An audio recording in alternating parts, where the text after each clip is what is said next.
Hey guys, welcome back to the channel. This is story about what if Naruto and Gaara get stuck in the past and decide to save the future and their own lives. Part 1. Before I start, please do support for more amazing content and comments for part 2. Do consider to subscribe my channel and share my video to your friends and check out the description as well. Let's start the video. There is a saying among shinobi. It is an old saying and it holds a lot of history to its words.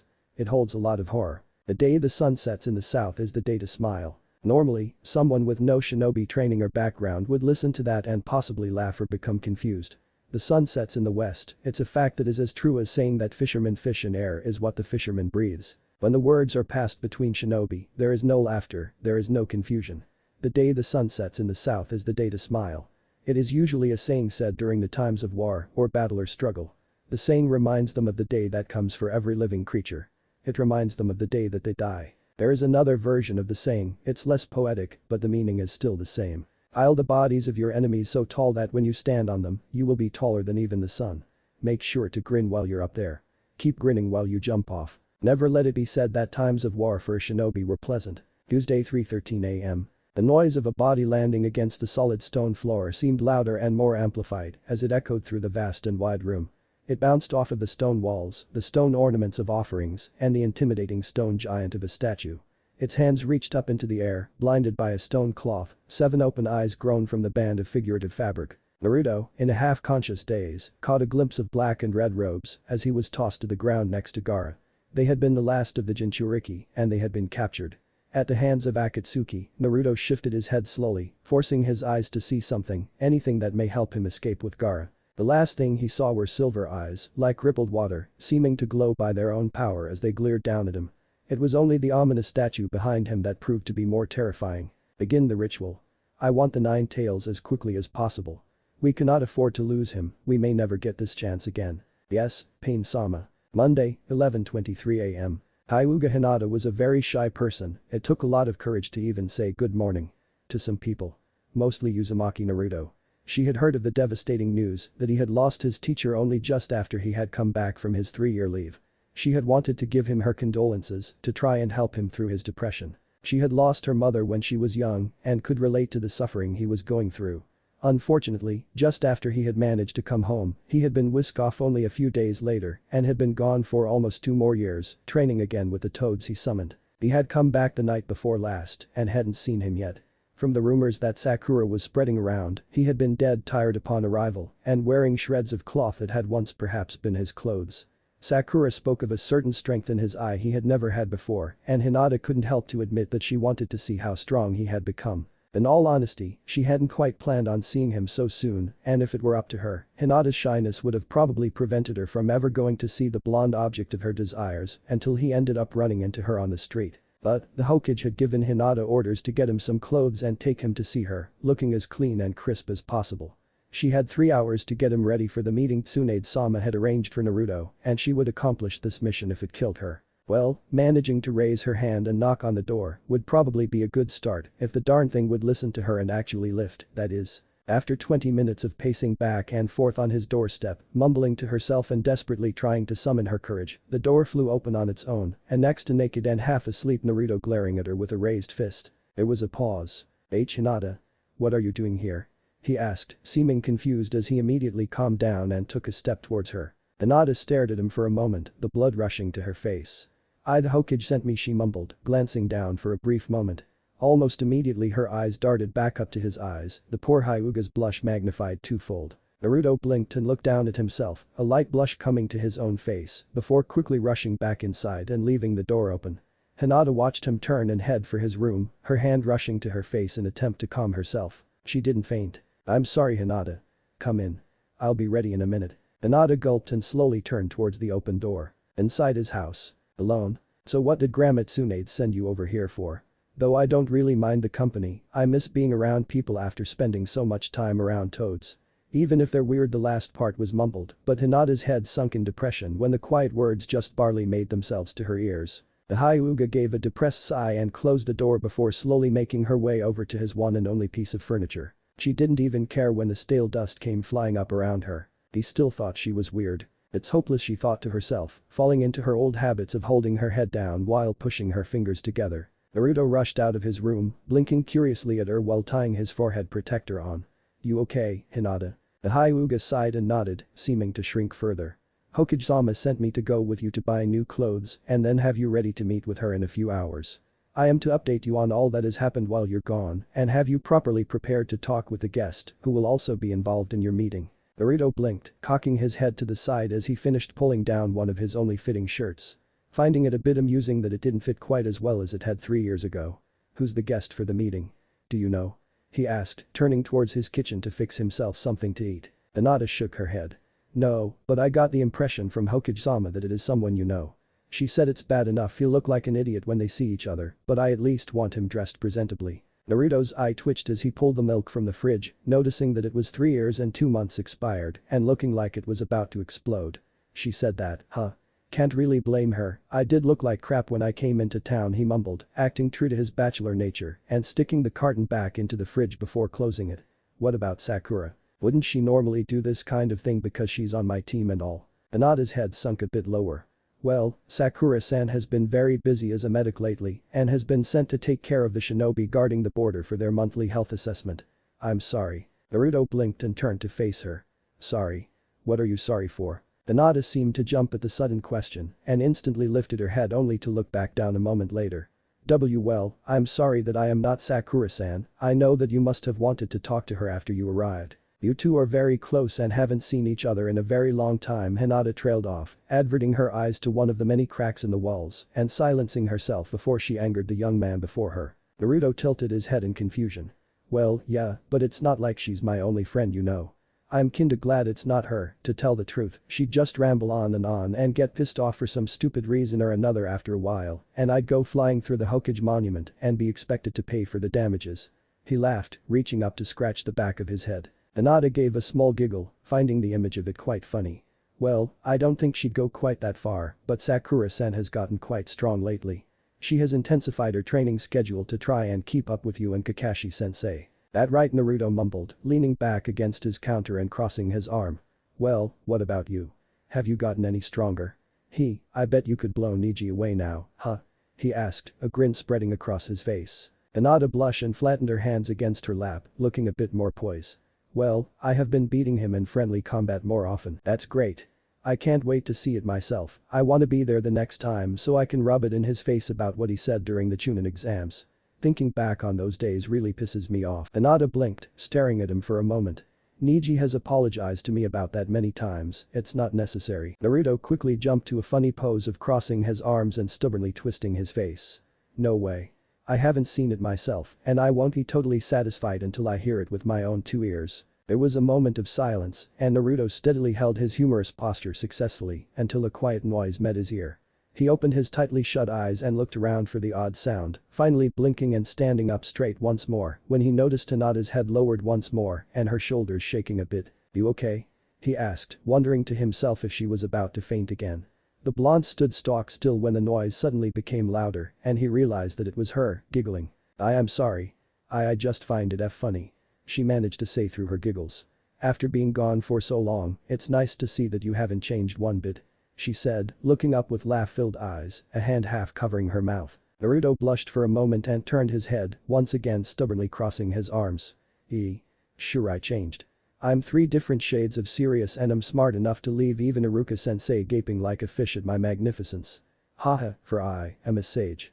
That means I know you know sage why stuff." Naruto trailed off, frowning in his embarrassment. His blush only seemed to intensify when her laughter returned. You think I'm funny, eh?" he asked, suddenly looking at her with his best impression of a gangster. Hinata's giggling only grew harder.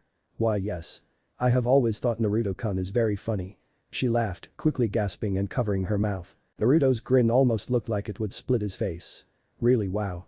Nobody's ever said I was funny." He laughed, suddenly standing up straighter and touching his jaw in what might have been a cool manner. "I can't help but think you've got a great sense of humor, only the best of the best." This time, he joined in with her laughter. Monday 12:37 a.m. Tsunade turned to face away from her large office window and smiled as her guest was announced. The generously busted woman gave a pleasant smile, walking steadily and confidently up to the young village leader before her. "Hello, Kazekage-sama. I hope your trip was pleasant," she asked, holding her smile as the teen closed his eyes and gave a polite nod of the head. Yes, I can always appreciate Konoha's lovely weather and well-mannered shinobi.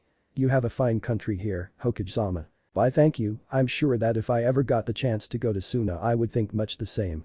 I may not look it, but I like to learn about new cultures. The culture of your country is especially interesting.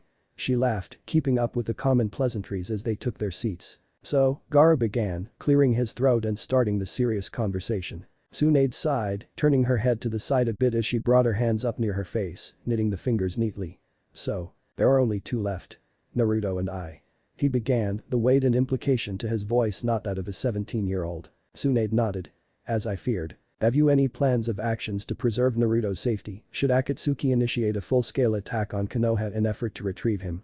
The possibility is not impossible. Tsunade sighed and nodded, not missing the sharp look in the Riteid's eye as he gave his question. I am aware that Akatsuki had infiltrated Suna and successfully captured you. I assure you, Konoha will not stand for such actions.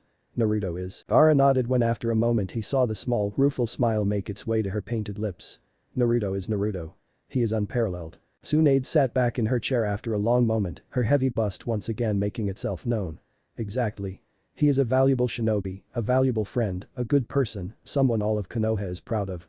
While I am still breathing, there is no way Akatsuki or anyone is getting their hands on him. Not only I, but all of Konoha and quite a few people outside of our little town will throw quite the fit if they see him in trouble.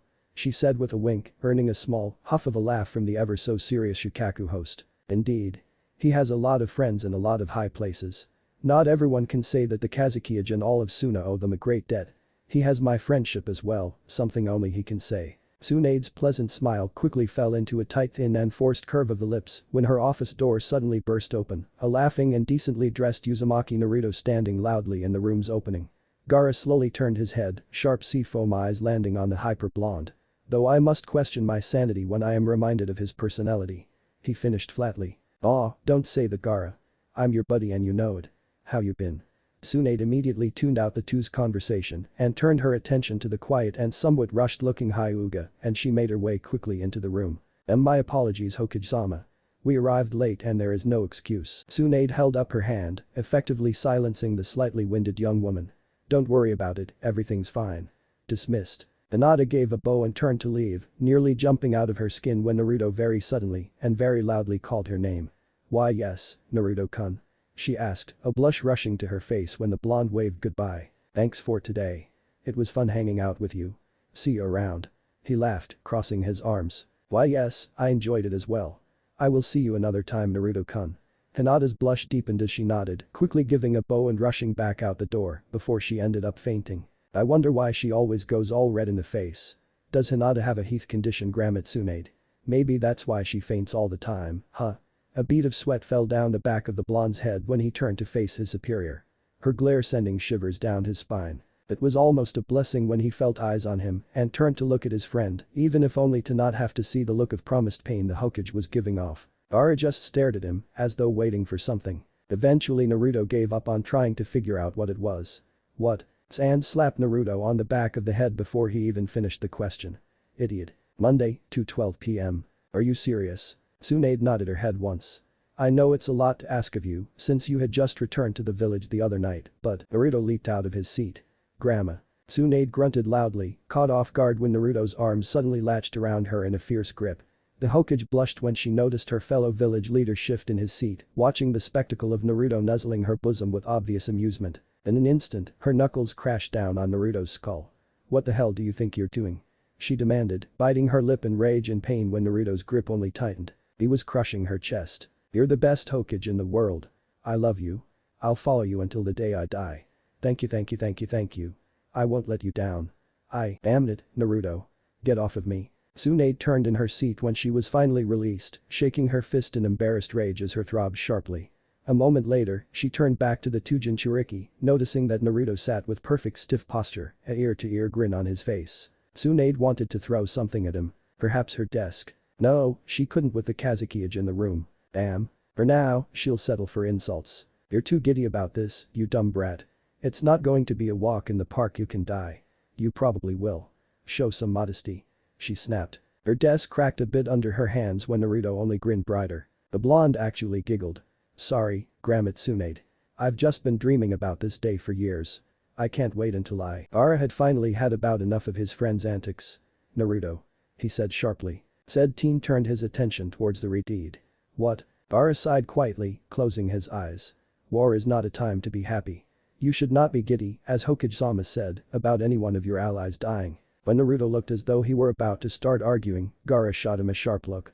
Someone will die. It is impossible to go into battle against a foe as strong as Akatsuki without casualties on either side. They've already killed someone I care about.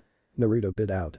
I'm just itching to get my hands on the fucker that killed my sensei. Gaara turned his eyes to Naruto briefly. I see. The Uzumaki set his jaw, grinding out his words. Don't assume you know everything. The icy looks the two were throwing at each other were interrupted by a sudden frantic knock at the door. Tsunade gave a heavy sigh and looked up, glaring poison at the infuriating entranceway. Silently relieved at the distraction. The last thing she wanted were two Jinchuriki fighting in her office. What? Tetsu opened the door, Izumo at his side, and both looking a bit nervous. I'm sorry madam, but we've just received a letter from the Raikage addressed to you. We also have 3 shinobi from Hidden Cloud that request an immediate audience. The two Kage and Naruto looked up, shocked at the announcement. Why yes, send them in. Be quick. She snapped, hurriedly raising to her feet along with Gaara and Naruto as the 3 foreign shinobi entered. They gave a bow, shocked to notice the Kazekage in the room. Good afternoon Hokage-sama, Kazekage-sama. We are sorry to intrude, but it is urgent. They all chimed together. At Tsunade's nod, the male stepped forward with a letter and placed it on her desk. Immediately she opened it and began reading. My name is Amoy, this is my team. We're given orders to inform you that Akatsuki-an has captured the 8-tailed Jinchuriki, Killer Bee-sama. Killer Bee-sama is the Raikage-sama's younger brother, and Raikage-sama will not stand for this. You are to give a full explanation, and if your response does not clearly explain your actions, then he may sign the waiver for war against Fire Nation. Tsunade's jaw only dropped further and further as the dark-skinned shinobi firmly rattled off his message. Gaara stood silently to the side, honestly shocked, but keeping out of 2 other countries' political strife. Naruto looked about ready to tear the Cloud Nin's head off. What the hell are you talking about? Why does the Raikage want to start war all of a sudden? What are you talking about explanation? Grandma Naruto demanded, turning to the older woman for an explanation. The Cloud Nin simply stuck a sucker in his mouth and leaned his weight on one hip, his teammates remaining poised behind him. Reports confirm Uchiha Sasuke is the one to have captured Killer Bee-sama. The look of shock that erupted from Naruto's face left the Cloud Nin almost confused. Sasuke? No. That can't be right. Why would he join Akatsuki? One of Naruto's hands numbly made its way to his stomach, pressing against the Kyuubi seal. Gaara lifted a hand to Naruto's shoulder, squeezing it once in a silent reassurance. Naruto, their earlier quarrel lay forgotten for the moment. The 3 Cloud Nin's heads shot up like lightning. Quickly, quietly, and without notice for the rest of the room's occupants were too deep in their own thoughts of Sasuke and Akatsuki at the moment, the 3 foreign shinobi had a little chat amongst themselves. Eventually, one of the girls was shoved forward. Her ever-serious face shattered for a moment with a smile, and Naruto couldn't help but blink. Excuse me Naruto-sama, Gaara wanted to raise an eyebrow. Do you like rap? She asked, tilting her head to the side in what may have been a cute manner. Naruto gave her an odd look. No, why? Before he even finished answering, the girl was grabbed back by her teammates, who were once again whispering amongst themselves. Now paying them a little attention, he managed to catch a snippet of what it was they were talking about. He heard someone whisper something along the lines of their Jinchuriki is way better than Killer Bee-sama, and became too confused to try and make out the rest of it. The more poised and up until now, silent, final Cloud Nin spoke up for her teammates as they blushed and regained their composure. My deepest apologies, Kazekage-sama, Hokage-sama, Naruto-sama. Naruto blushed at being spoken so highly of again. In Komagakure, Jinchuriki are a powerful figurehead. To us, meeting you is a great honor. She said, bowing deeply. Even Gaara felt uncomfortable when her ample cleavage seemed to nearly pop out of her blouse from the simple gesture. I wasn't aware. Was all he said. Back to the subject, Tsunade said, calling all of their attention. My answer is this. Uchiha Sasuke is a very, very powerful shinobi. He has been personally trained by Orochimaru and is the very last of his annoyingly powerful clan. He has been on every Hunter Nin's list for the last 6 years and he has killed more of our own shinobi for his own selfish reasons than I would care to admit. We lost track of him 3 years ago when he was captured by Akatsuki for reasons unknown.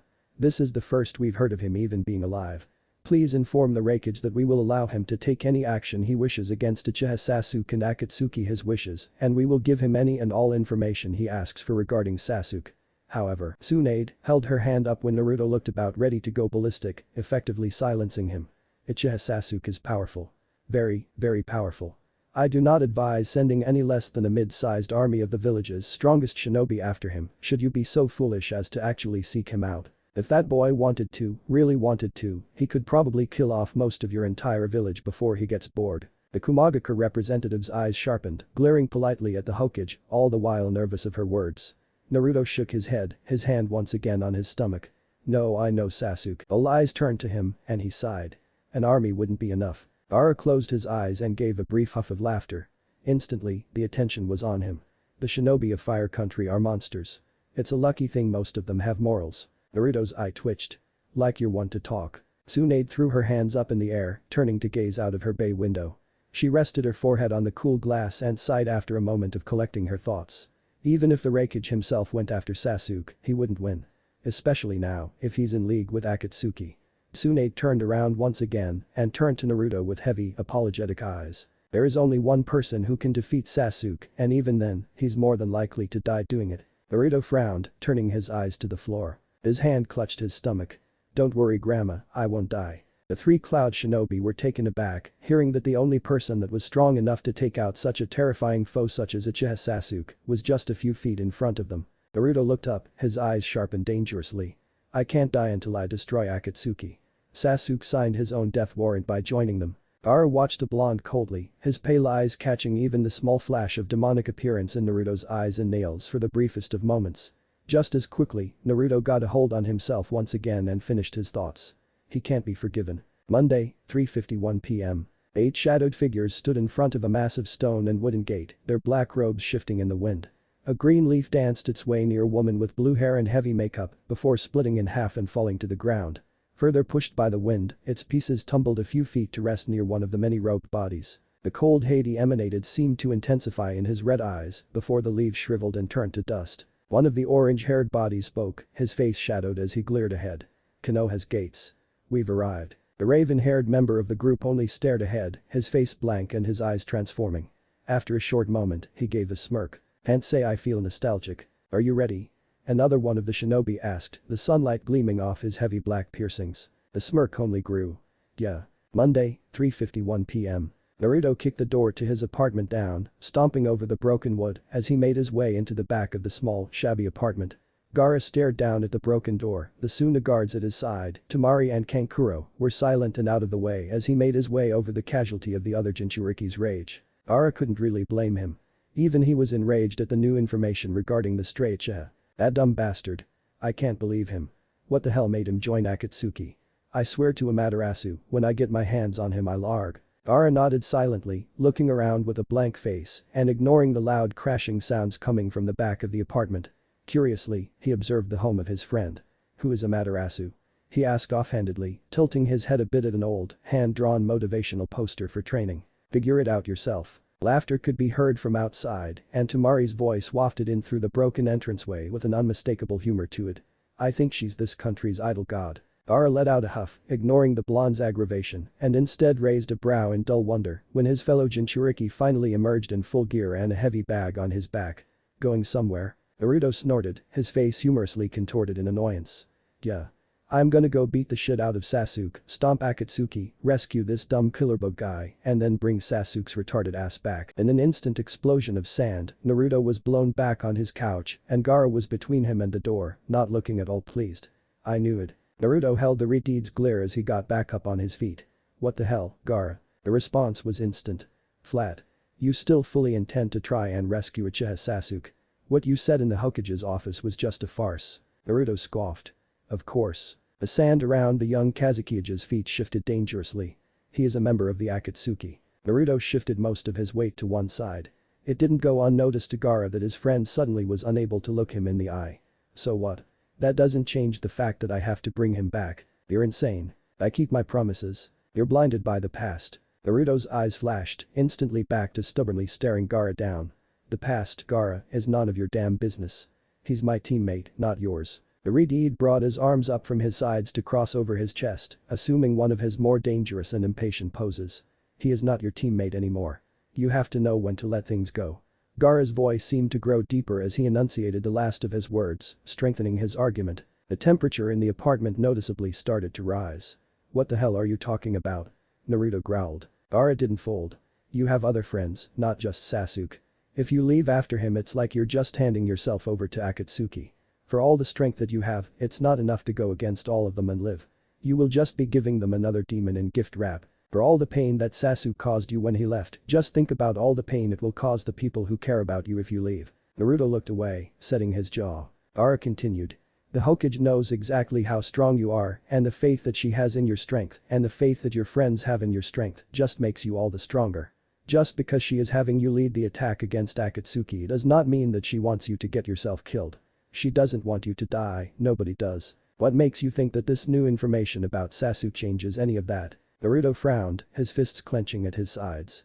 Gaara, his voice had an unmistakable warning in it. No, you will listen to me. Gaara snapped, taking a step towards his friend to better get his point across. Uchiha Sasuke doesn't care about you. He doesn't care about anyone or anything except himself.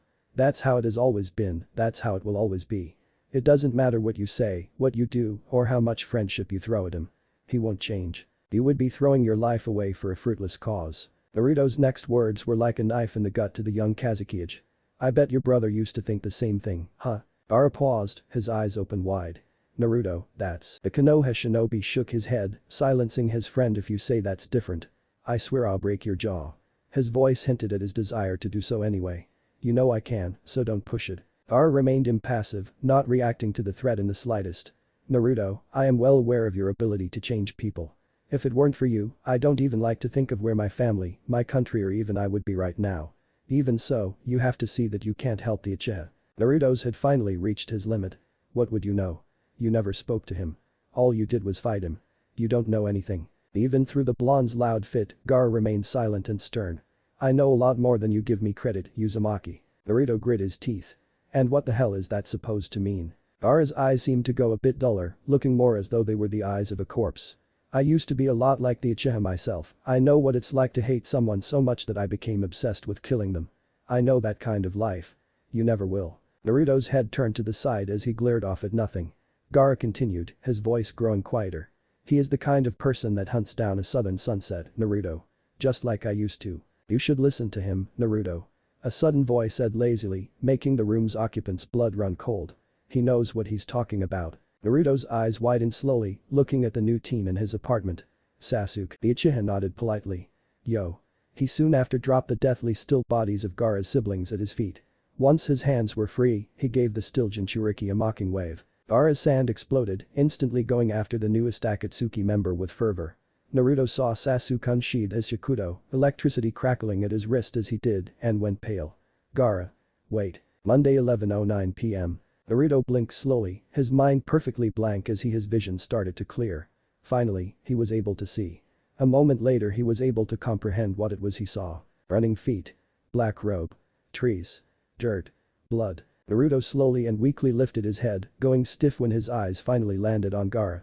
He was beaten, bloody, torn to shreds, and didn't even look as though he was breathing. There was a long gash across his torso that made Naruto feel as though he were going to throw up. How is the one-tailed doing? We can't afford to have him die yet. He'll live long enough for the extraction if we hurry. The nine-tailed is waking up. Again. Naruto struggled for a moment, tears rimming his eyes as the memories came back to him. The blonde flailed madly, trying to get out of his capturer's grip and to his friend. A sharp pain at the back of his neck and once again the teen fell limp and unconscious. Sasuke grunted, roughly adjusting Naruto in his grasp. I don't see why I have to carry him. He used to be your teammate. Used to. Sasuke pointed out. As in I don't want anything to do with him anymore. Honen's ever-stoic face and flat voice gave away nothing of her mirth.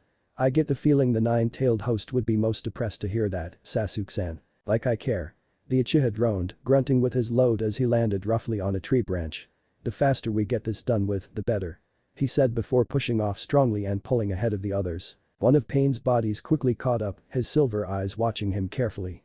Your eagerness surprises me. HN. Tuesday, 8:47 p.m. Naruto floated in the chamber, Gaara unconscious and next to him. Both literally having their souls split in half and being killed slowly. The pain wasn't anywhere as agonizing as staring at Sasuke, who only stared back, continuously chanting whatever prayer or spell along with the other Akatsuki bastards. The pull on Naruto's soul grew stronger, as did the pain. He closed his eyes, making a last-ditch attempt to contact the demon within him. Almost instantly he was standing in a dark hallway, the floor strangely dry. Yet still, the deep rumbling of the fox's voice met him. Foolish brat. Naruto looked up, his eyes heavy. The fox seemed smaller. Looks like this is the end for us, huh? Can't say I'm sad to see you go. Naruto began, pausing to take a shaky breath. I just wish you could at least stayed around long enough to see me become Hokage. The Kyuubi lowered its head to rest on his paws. The air and walls around the two seems to dull, as though fading slowly. As do I. You seem resigned to this death. Naruto began after a minute. Guess there really is nothing you can do. The fox's eyes shifted, landing on the blonde. Naruto hadn't really ever noticed how old his eyes looked before, usually only staring at its teeth. I wish there were. Don't give up so easily. Madara stared at the two floating Jinchuriki. Something wasn't right. Where normally the souls and chakra of the demons by now would have started to flow into the statue, it looked like nothing was happening. Granted, Akatsuki was a little short on personnel, but they had contained the 5 and 7-tailed beasts at the same time. He knew that even by now the demonic spirits should have started to transfer. Something was wrong. Naruto turned around, the Kyuubi behind him lifting its heavy head. Gaara. Almost as soon as the words left his mouth, Naruto was staring at a transparent image of his friend. His body oddly covered in the same blue markings of the Shukaku. Yes. The young Kazekage answered, his voice sounding very tired. Then, through Gaara's lips, Shukaku's voice. We are all here. Naruto looked slightly confused and slowly turned his head. 7 other visions surrounding him, but not of human shinobi. We are the Biju. A bull-headed octopus said, his voice deep and rumbling. His tentacles still moving as though he were in water. Naruto's attention was immediately drawn to his left. We may have a way for you two to save us all. A black and purple hellcat finished, its hissing voice sounding oddly feminine. Naruto turned around, wanting to hear what his demon had to say before listening to the rest of them. Kyuubi gave a deep, fang-bearing laugh. Well then, let's hear it. Pain-sama. I am aware. Sasuke glanced towards his two colleagues briefly, then to his masked ancestor at his side. What's wrong? He asked, no curiosity in his voice, only strong professionalism. Madara turned his head to the side a bit. I'm not quite sure. Whatever it is can't be good, though. Sasuke frowned, looking around to the other sparse members. Should we stop? He asked. Madara shook his head. No. It's best to just keep it up and wait to see what happens. It may pass. The younger Uchiha nodded, returning to focusing on his task. So what you're saying is that if you guys make a sudden spike of all your chakra, it'll send out something like a magnetic pulse and fry the Akatsuki bastards long enough for Gaara and I to escape. Naruto and Gaara, too tired to really focus, took the demon's silence as a sign of confirmation. There was a thunderous quake as one of the largest of the beasts moved closer to the two humans. You must swear to one day free us from this prison. It said, its one yellow eye glaring down at them with just as much ferocity of even Kyuubi. If not, you can die along with our hosts. The rather large and ugly turtle-like creature said. There was a loud snorting sound, and Gaara turned to his immediate right, where one of the smaller demons stood powerfully. Its tusks moved as it spoke, oddly polished and decorated. The Akatsuki don't even bury the bodies, they let the walking plant eat them. No class. The boar-looking creature pitched in. Naruto closed his eyes, his hands reaching up to feel the burning seal on his stomach. Alright. He said, turning to Kyuubi, then Gaara. We'll do it. The dull-eyed redeed finished. The first thing Naruto did when he woke up was groan. When the feeling returned to his body, he groaned loudly. He barely had the strength to roll over to his side, but like any decent shinobi, he grit his teeth and dealt with the pain while surveying his surroundings. It looked like he was still in the same stone cave-like room. The state was still there, the difference being that it looked old and dirty, and all of its eyes were shut. Looking around more carefully, he noticed that the walls and surrounding pillars that had, before, been standing tall and in one piece were broken and fallen on the ground inward towards his body. A sudden quiet grunt caught his attention, and Naruto instantly looked directly behind him. His eyes widened when they fell on Gaara, who held a hand to his head as he shakily pushed himself to a sitting position. If I were a lesser man, I would probably say I told you so right now. He wheezed, shooting the blonde a brief but powerful icy glare. Naruto flinched, but quickly shook his head and got to his feet as hurriedly as his aching body would allow. It's alright, I deserve it. He mumbled, reaching out to help the Kazekage up as well. He was relieved when Gaara actually took his hand. What happened? They asked at the same time. A moment of tense silence passed between them before the two sighed and turned away from one another, silently deciding to look around for clues. Well, it looks like the demons all kept to their promises and we're able to escape, I think. Naruto offered, looking back up at the dark statue for a moment, then turning away. Gaara shook his head, random bits of sand floating towards him and sticking to his skin. If the screeching in my head is anything to go by, I would believe it safe to say I still have the Shukaku. What of Kyuubi? He asked, turning to the blonde. Naruto closed his eyes and stood still, feeling around his own chakra for the familiar hot sensation of the Kyubis. Yeah, he's still there. He's pretty quiet too. Gaara nodded. Indeed. The two fell into another silence, this time while examining their own personal beings. Gaara frowned at the dirty, blood-stained rags that were once his cage robes. He didn't even have his own sand, or basic weapons for that matter. Taking a glance at Naruto, it was a safe bet to say that he wasn't much better off. It would seem that Akatsuki wasn't so stupid as to leave even their most subdued captives armed. Naruto glanced down at himself, frowning. The new clothes that Hinata had just bought for him were almost ruined, but after a good few washes and some sewing they'd be good as new, he figured. The blonde sighed and dusted off his orange pants, making sure to get at even the thick black stripes on their sides. Kneeling down, he adjusted the athletic wraps around his calves before returning fully to his feet. I guess we had better get back to Konoha and see if everyone's okay. Naruto started, turning to his friend. If Grandma Tsunade got to them quick enough, I'm sure that Temari and Kankuro are okay. Gaara turned to him for a moment before turning around once again and walking towards the exit. Yes. Naruto sighed. Great, he's pissed at me. This is going to be a long trip back. Having no idea where they were, much less what country they were in, Naruto and Gaara had come to the mutual agreement to stop at the first town or village they came across. Luck seemed to be on their side, and within the first few hours of walking, the two came across a small farming community where the closest thing they were to shinobi were the more muscular farmhands that were good with a plow. They were given directions to the community's only inn, and there they were given water and a place to rest for the night, thanks to Naruto's wallet. After spending so much time with Jiraiya, Naruto had learned a long time ago how to hide his money away from even a skilled ninja. Old habits died hard, it seemed. Even so, they were much too tired to refuse a bed for the night, almost having their souls sucked out of them and all. You two sure do look worse for wear. The barmaid said, handing them their drinks. The two took them gratefully. My money-grubbing mom might try and make you pay for him, but I think you're about the same size as my brother. I'll see if I can't get you a decent change of clothes, mister. She trailed off, asking for their names. Gaara felt his irritation rising, being treated like a commoner. Sabaku no Gaara, Kazekage of Wind Country. He said rather sharply. Much to his chagrin, the girl gave a huff. Well, you're a long ways away from Wind Country. This here is Grass Country. She said, honestly sounding surprised. The 20-something-year-old turned her head to the side, as though examining him. Funny, I went to school and everything, and in the textbooks you don't look much like the Kazekage. Well, you do, but Naruto lifted a hand to cover his mirth, guessing that the girl was talking about his father, but didn't say anything about it. Well, they probably took the picture when he didn't get much sleep the night before. You know us shinobi busy. He laughed. The dull glare Gaara shot him only proved to make him laugh harder. The young barmaid shrugged, turning to leave and take care of her chores. Maybe, what do I know? She asked herself. Well, Gaara-san, I'll have those clothes for you sometime soon.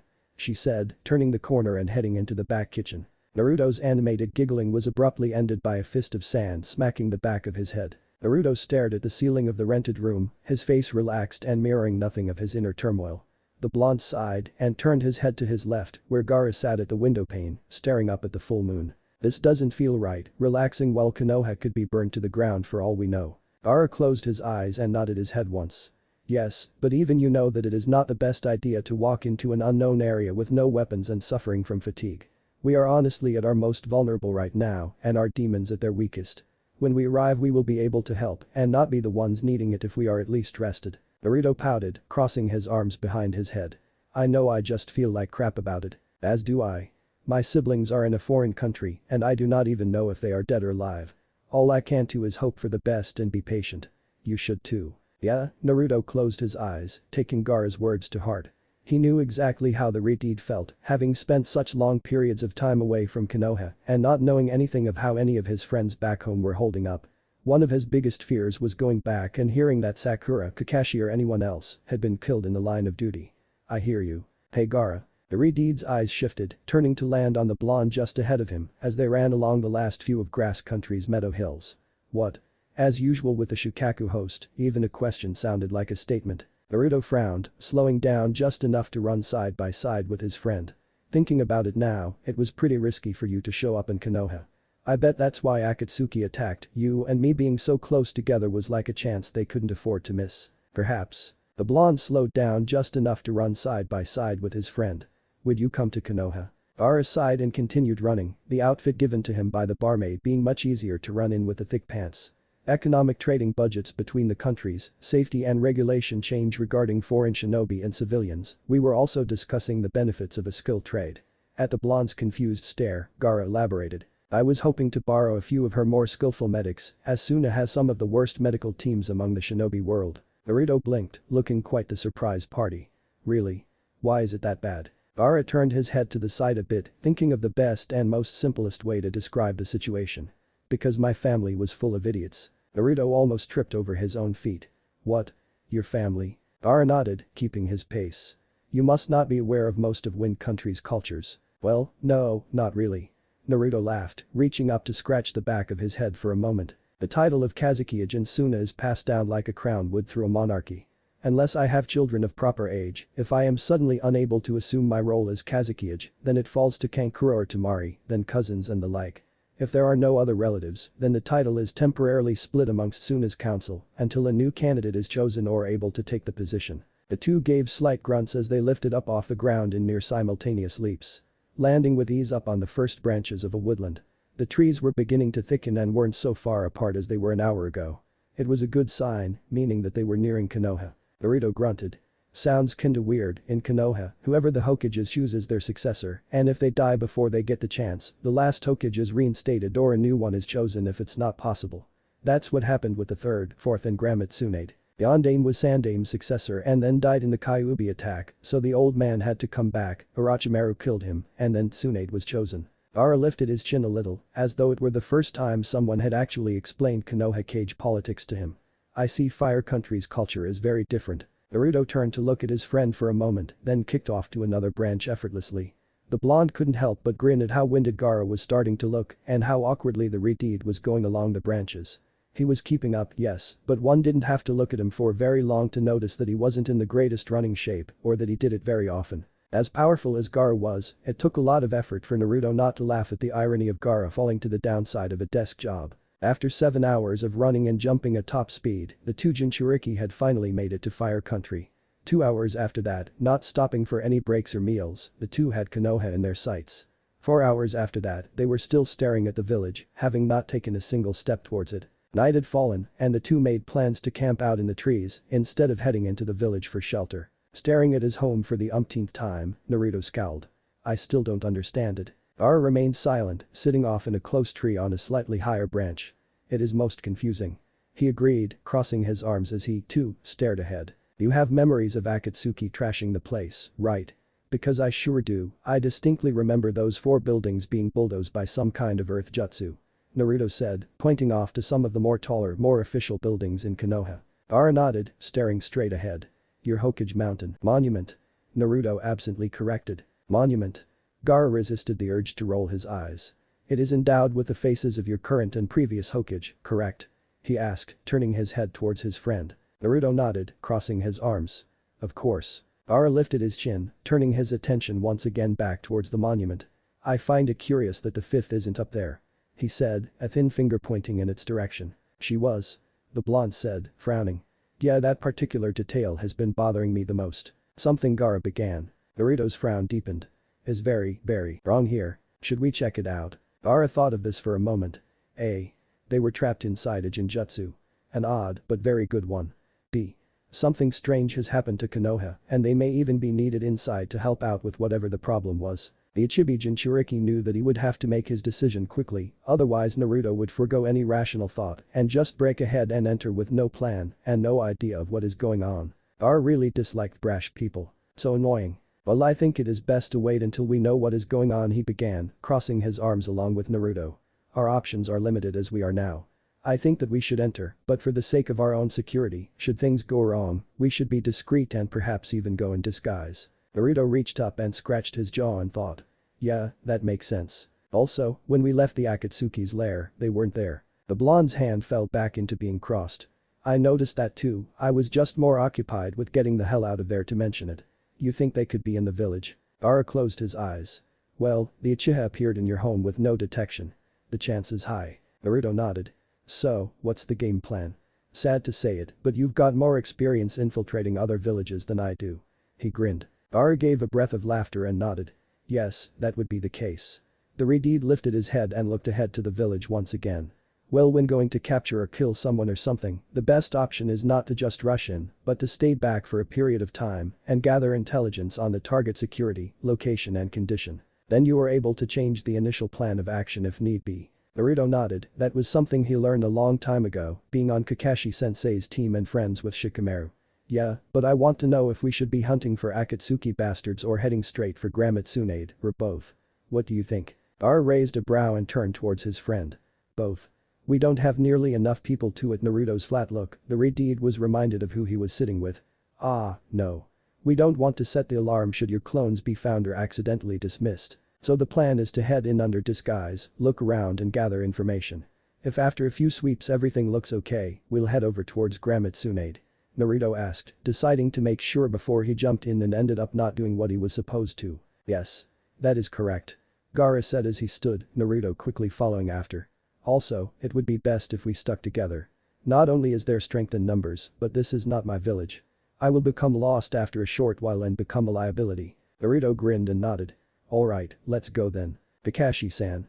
Ibiki-san. The two named shinobi turned around, their conversation interrupted when uniformed Chunin appeared bowed and at their feet, slightly out of breath.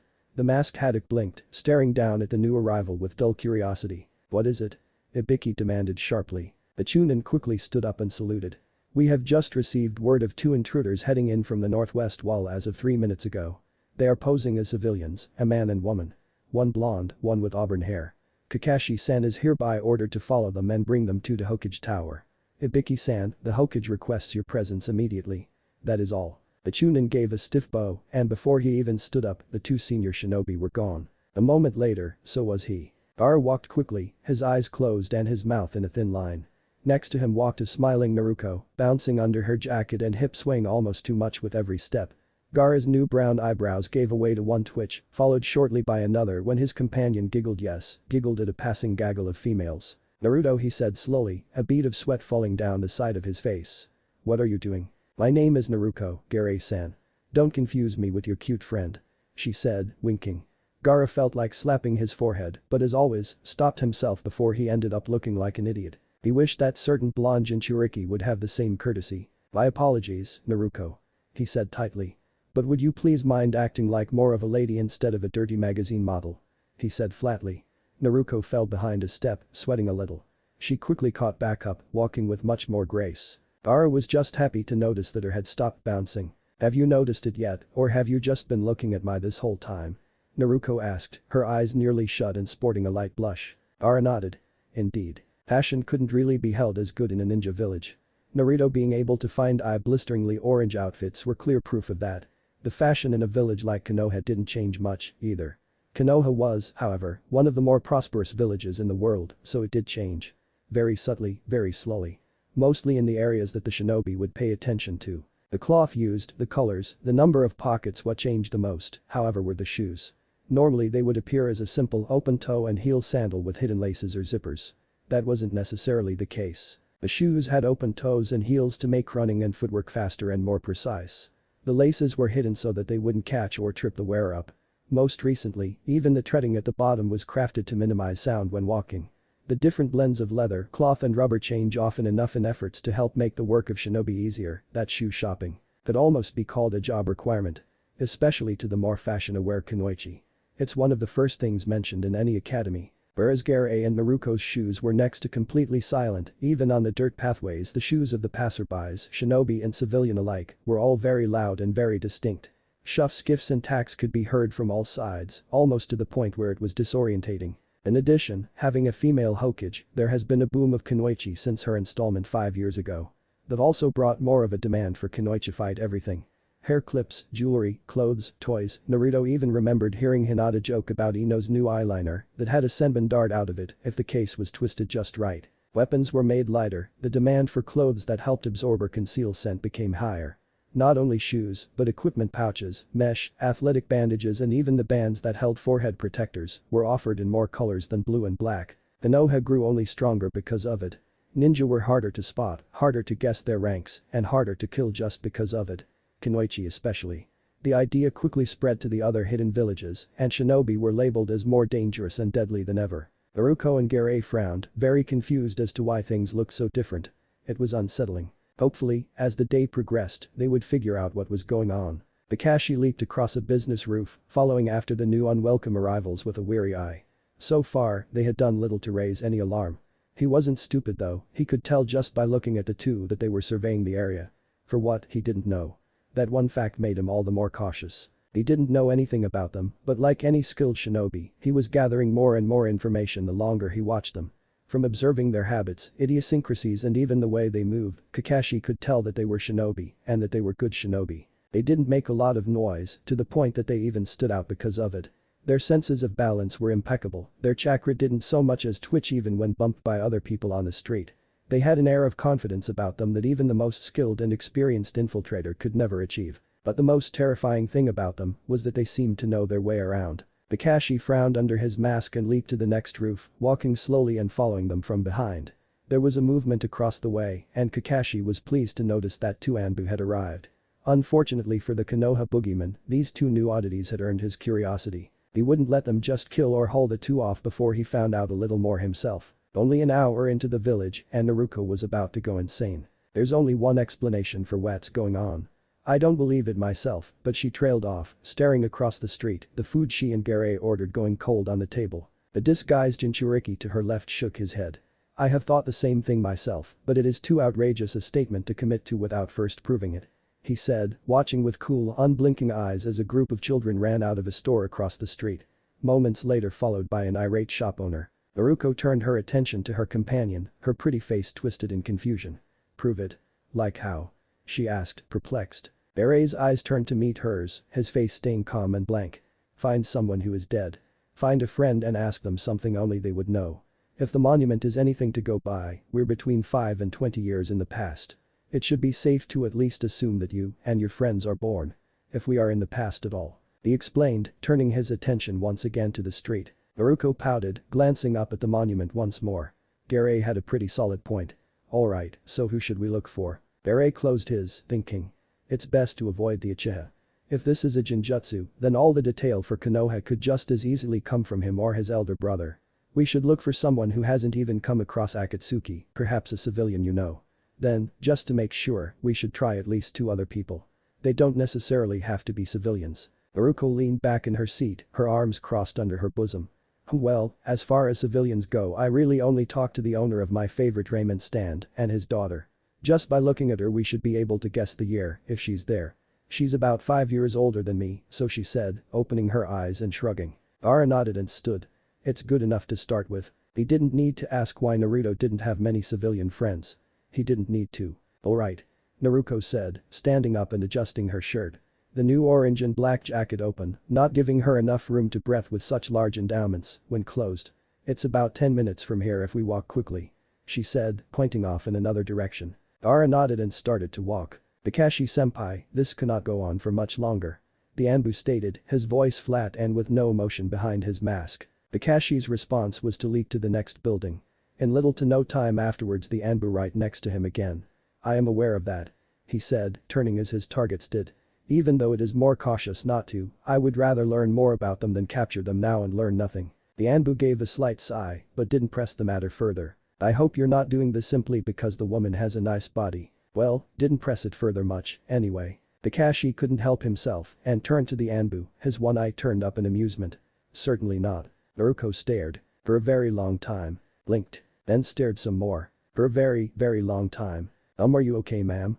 The little girl asked, feeling uncomfortable under the older woman's eyes. Naruto knew that she was AM. She had to be, the 10, maybe 11-year-old had to be. She had the apron, the white uniform, and the damn name tag. She looked the same, sounded the same though younger and above all else, her father was behind her, in the kitchen. He looked kinda weird being well, not old. Gucci was always old. That's why Naruto called him Old Man Ichiraku. Because he was old. This Tucci was not old. This Tucci didn't even have old man face lines yet. Hell, his hair was still black. A very, very strange sight indeed. My deepest apologies. She is a bit odd. Gaara said, staring flatly at the blonde with his menu in hand. She just continued to stare at the little girl. A bead of sweat rolled down the back of AM's head and she tried to smile. Why yes well what will you have? The answer was instant and with such professionalism it was downright scary. 1 large miso ramen with 2 sides of pork. I want a leek boiled with the noodles, not the broth. No radish. I want it salty, not sweet, and I want my tofu fried for 30 seconds with the pork after it's boiled. I wanted the wave seaweed, not missed import. I want 2 helpings of red dango and a side of oyster sauce. She paused for a minute, then continued. My friend will have 2 plain onigiri, extra salt. Gaara glared at his menu, slowly closing it and setting it aside. And Tucci stood oddly stiff. The poor girl gave a nervous laugh. And your drink? Naruko closed her eyes and smiled cutely.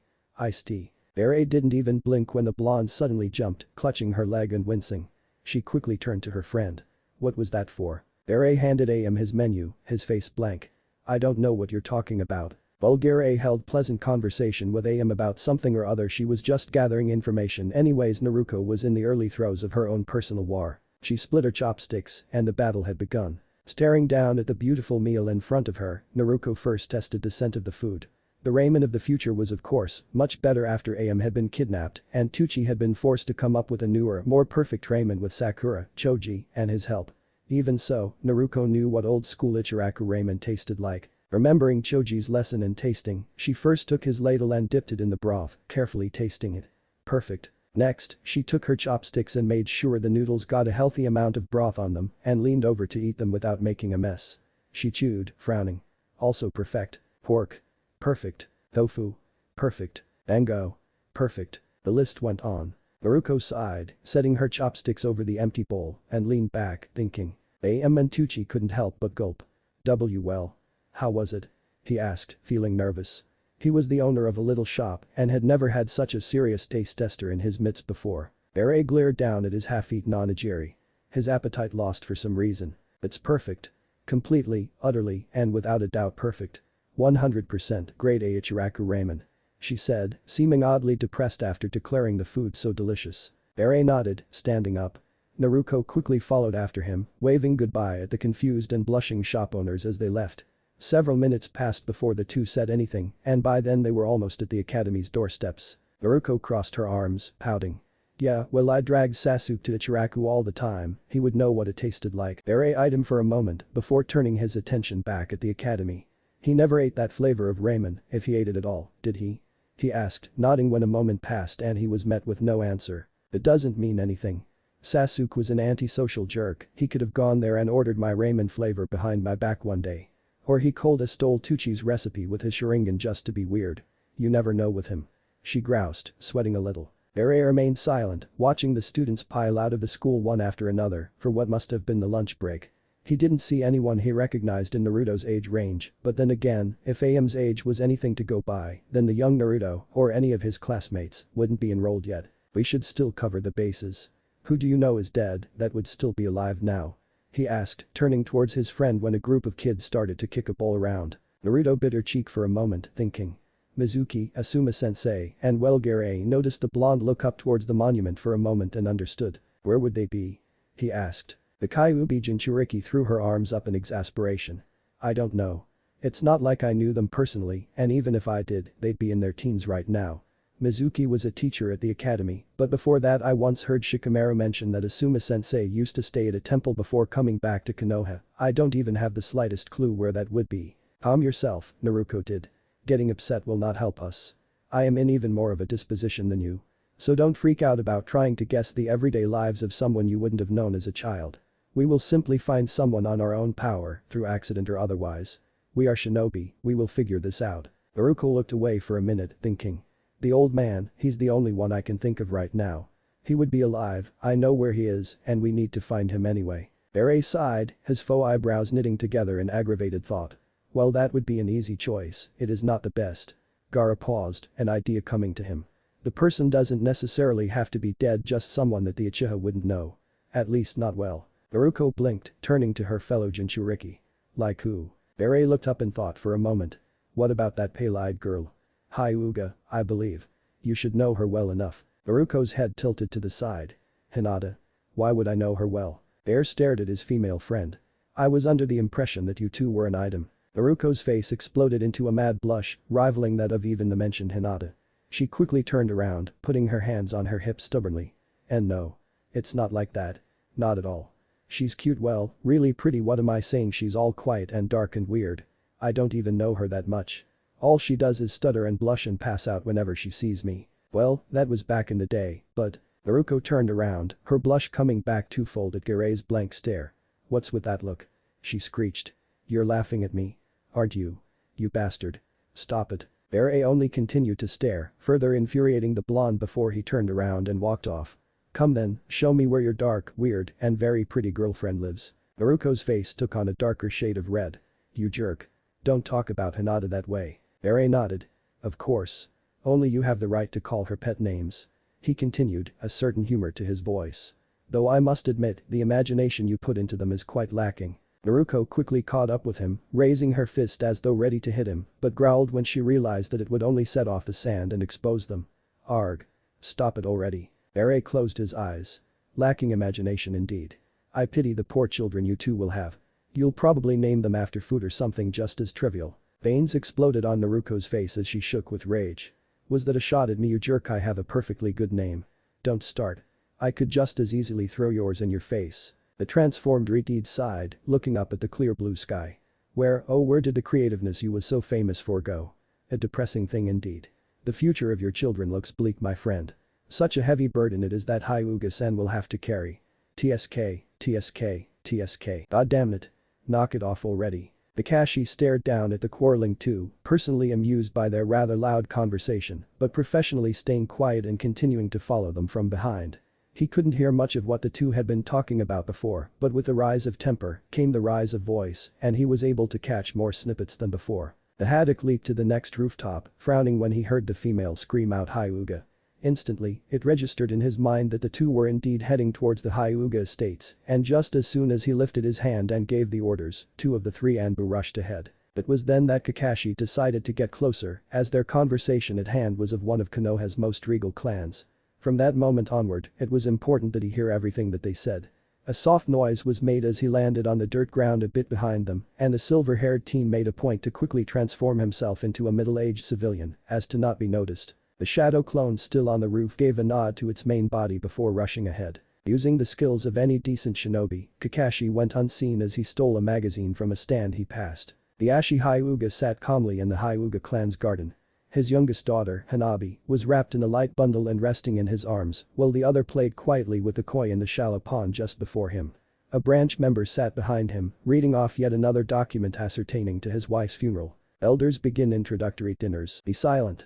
He finally snapped, making the branch member look up sharply, startled. "But sir." The Ashi shifted his arms, letting Hanabi sleep easier.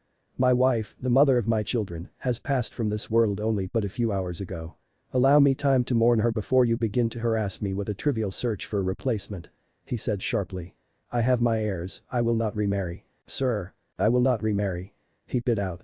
"Leave." The servant nodded, quickly gathering his documents and hurrying away. "Yes, milord." The moment of silence was not to last, to the clan head's dismay. "Hiashi Dono." Kakashi stated politely as he landed just in front of the addressed. "I am afraid that now is not a good time, Kakashi-san." The teen shook his head. "And I regret to say that I come with bad news." The Ashi reached up with his free hand to pinch the bridge of his nose. A loud and languid sigh escaped him. "Very well, please continue." Kakashi nodded, returning to a standing position and pointing towards the northwest. "A little while ago, two intruders infiltrated Konoha. They've been keeping a low profile, but now they are heading here, to the Hyuga district." The silver-haired teen seemed to sound just the slightest bit on edge when he turned towards the little girl playing by the water. The Ashi instantly knew that whatever Kakashi had to say next he would not like in the least bit. He was right. They named young Hinata-chan specifically. What more tortures will Amaterasu give me before she finally allows me content? The father asked himself, sighing as he stood to his feet and instantly going into the professional demeanor as a shinobi. How much longer until they arrive? Are they a threat? He asked sharply, voice flat and stern. Kakashi instantly stood a bit straighter. "It is an estimated 3 minutes until they reach your property." As far as them being a threat goes, he trailed off, honestly not knowing what to say. The Ashi didn't believe for a second that Kakashi, of all people, hadn't gathered enough information on his targets to answer such a simple question. "Don't waddle, young man. Voice your thoughts. The way they move is disturbing," he explained, lifting an arm to shrug slightly. At Hiashi's light glare, he went into further detail. "Most Anbu don't move that silently. They give off a vibe of strength that I don't know how to explain." There was a moment of silence before Hiashi finally gave a single curt nod. "I see," he said before turning towards the house. "Guards." In an instant, 5 ranked shinobi of the branch family were on their knees in front of him. Yes, Hiashi Dono. They chimed together, eyes facing the ground. Hiashi bid out the list of orders as though he had done it 1,000 times before.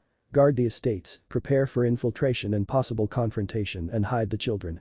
If the approaching intruders are from Kumo, I do not want the Byakugan to fall into their hands. Of course. They chimed, disappearing from sight in the blink of an eye. One stayed behind, a middle-aged female. Hinata-sama, come along. She cooed sweetly, holding her hand out. Hinata looked up from the koi pond momentarily, turning to her father. Daddy? She asked, making sure it was okay to leave with the woman. Hiashi nodded, gently handing the infant Hanabi off to her. Be quick, my child. Go with Hitomi-san. He said, a strained smile marking his face as the 3 females left the garden. When they entered the estate and left his eye, Hiashi turned to the young Anbu at his side, sighing quietly. Kakashi. The teen held up a hand. No thanks are necessary. Hiashi inclined his head, turning and walking quickly towards the front of the estates, Kakashi following soon after. Once again, I am in your favor. Beneath his masks, the teen grinned. You've got it backwards, as usual. Perhaps. Hiashi said, walking up to a group of branch and main family shinobi. Status report. The young man stepped forward, bowing before speaking. The intruders are approaching. It is confirmed, they have specifically named Lady Hinata and, as Kakashi-san described, he trailed off, looking towards one of the other shinobi for a moment, visibly nervous. They appear to be strong, sir. Hiashi Dono. The mentioned clan head turned his attention to another branch shinobi as she landed next to him, Byakugan still activated. The quick chakra examination of the 2 showed that they each have an abnormal amount. Their coils are very mature and very strong. They've been molded and refined. She rambled, quickly giving Kakashi a bow of greeting. Molded? The teen asked, raising an eyebrow behind his Anbu mask. What does that mean? He asked, turning to Hiashi. My apologies, Kakashi-san. The slightly winded Kunoichi said, bowing quickly in apology before launching into a brief explanation. It means that they have learned, practiced, and honed their chakra to a level of at least a jonin. The techniques they use are more than likely complicated, deadly and numerous. I see. Hiashi frowned. Is there anything else? He asked as he turned to her. The woman shook her head in the negative almost desperately. Nothing at the moment, sir. Very well, I want the branch warriors in their positions. Where is Izuru? Almost as soon as the question left the clan head's mouth, he looked up to see the enormously muscled, middle-aged man he was looking for arrive. Right here, Hiashi Dono.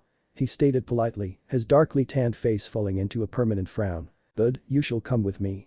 Hiashi ordered, motioning for the man to follow with his hand. Just before making his leave, Hiashi paused, looking ahead. Kakashi-san, if at all possible. Kakashi leaned back, letting out a light-hearted sigh. You don't have to ask. Hiashi gave a small smile and nodded his head. I see, thank you. With that, he and the mountain of a man at his side headed towards the estate's main gates. Naruto and Gaara stood outside of the Hyuga gate, both annoyed at the nearly ridiculous amount of security. With Gaara, of course, one wouldn't be able to see his ire quite as easily as the twitching blonde next to him. Even so, the dark cloud that surrounded the 2 was near palpable. So, she is a princess. Gaara stated. Naruto twitched for the 100th time that day. Pretty much. Gaara turned his head to the blonde, face cleverly blank. You aim quite high. It was as though Gaara's dark cloud was just transferred over to Naruto by a slight change of wind and a ray of light. Do not start. The 2 were thrown off balance when the gate suddenly opened, relieving none other than Hinata's father and quite possibly the most muscle-adorned man in Konoha. Good afternoon. Hiashi said, his voice neither polite nor rude. Oh crap, Naruto squeaked, craning her head quite a bit to see the face of the muscle monster thing. Hello, Hyuga-san. Gaara inclined his head courteously. Hello indeed. Izuru said, his voice having more of a terrifying growl to it than earlier. Hiashi stepped forward. Is there perhaps a reason you are standing in front of my home? Naruto visibly paled and would have blown her cover had Gaara not chosen that moment to intervene. Our deepest apologies, Hyuga-san. We were only sightseeing. He said, smiling. Yes, smiled. The simple action got even more of a horrified expression from the blonde than Izuru. And Izuru was damn scary. Then that would make you very foolish travelers. The clan head bit out, now not bothering to hide his displeasure. I am aware that you spoke of my daughter. By name. Gaara's smile grew wider and Naruto wondered for the briefest moment if she were going to die within the next few minutes. My friend had seen her once and simply could not stop talking about her beauty, even for a child. I work at a magazine and have come to just take a look at the young miss. If given the chance to see her, we should only take a moment. He said, bowing lowly. Naruto stood frozen for a moment but quickly jumped to repeat the action. Hiashi huffed. Is that so? tell me more of this magazine. He didn't sound like he believed them for a second, with good reason. Ere turned to Naruko, giving her something to focus on before she ended up dispersing the transformation just to. She was instantly back in her role of a hyper, bouncing and bubbly blonde. Oh. They're doing a really cool spread on the most successful clan's heirs. Some aren't even of ninja decent. You know, just the really prosperous clans anyways. After I saw your daughter, she is your daughter, right? The two Hyuga in front of her grew visibly annoyed. What am I saying? Of course she is. She laughed nervously. The Ashi was reaching the end of his already hair-thin patience. To the point, please. Oh, right, sorry. Naruko giggled. You see, after I saw little Hinata-chan I just couldn't help but ask around about her, and then when I heard that she was not only a member, but the heiress of the legendary Hyuga clan, I just had to get my buddy Gaara here to feature her in the magazine.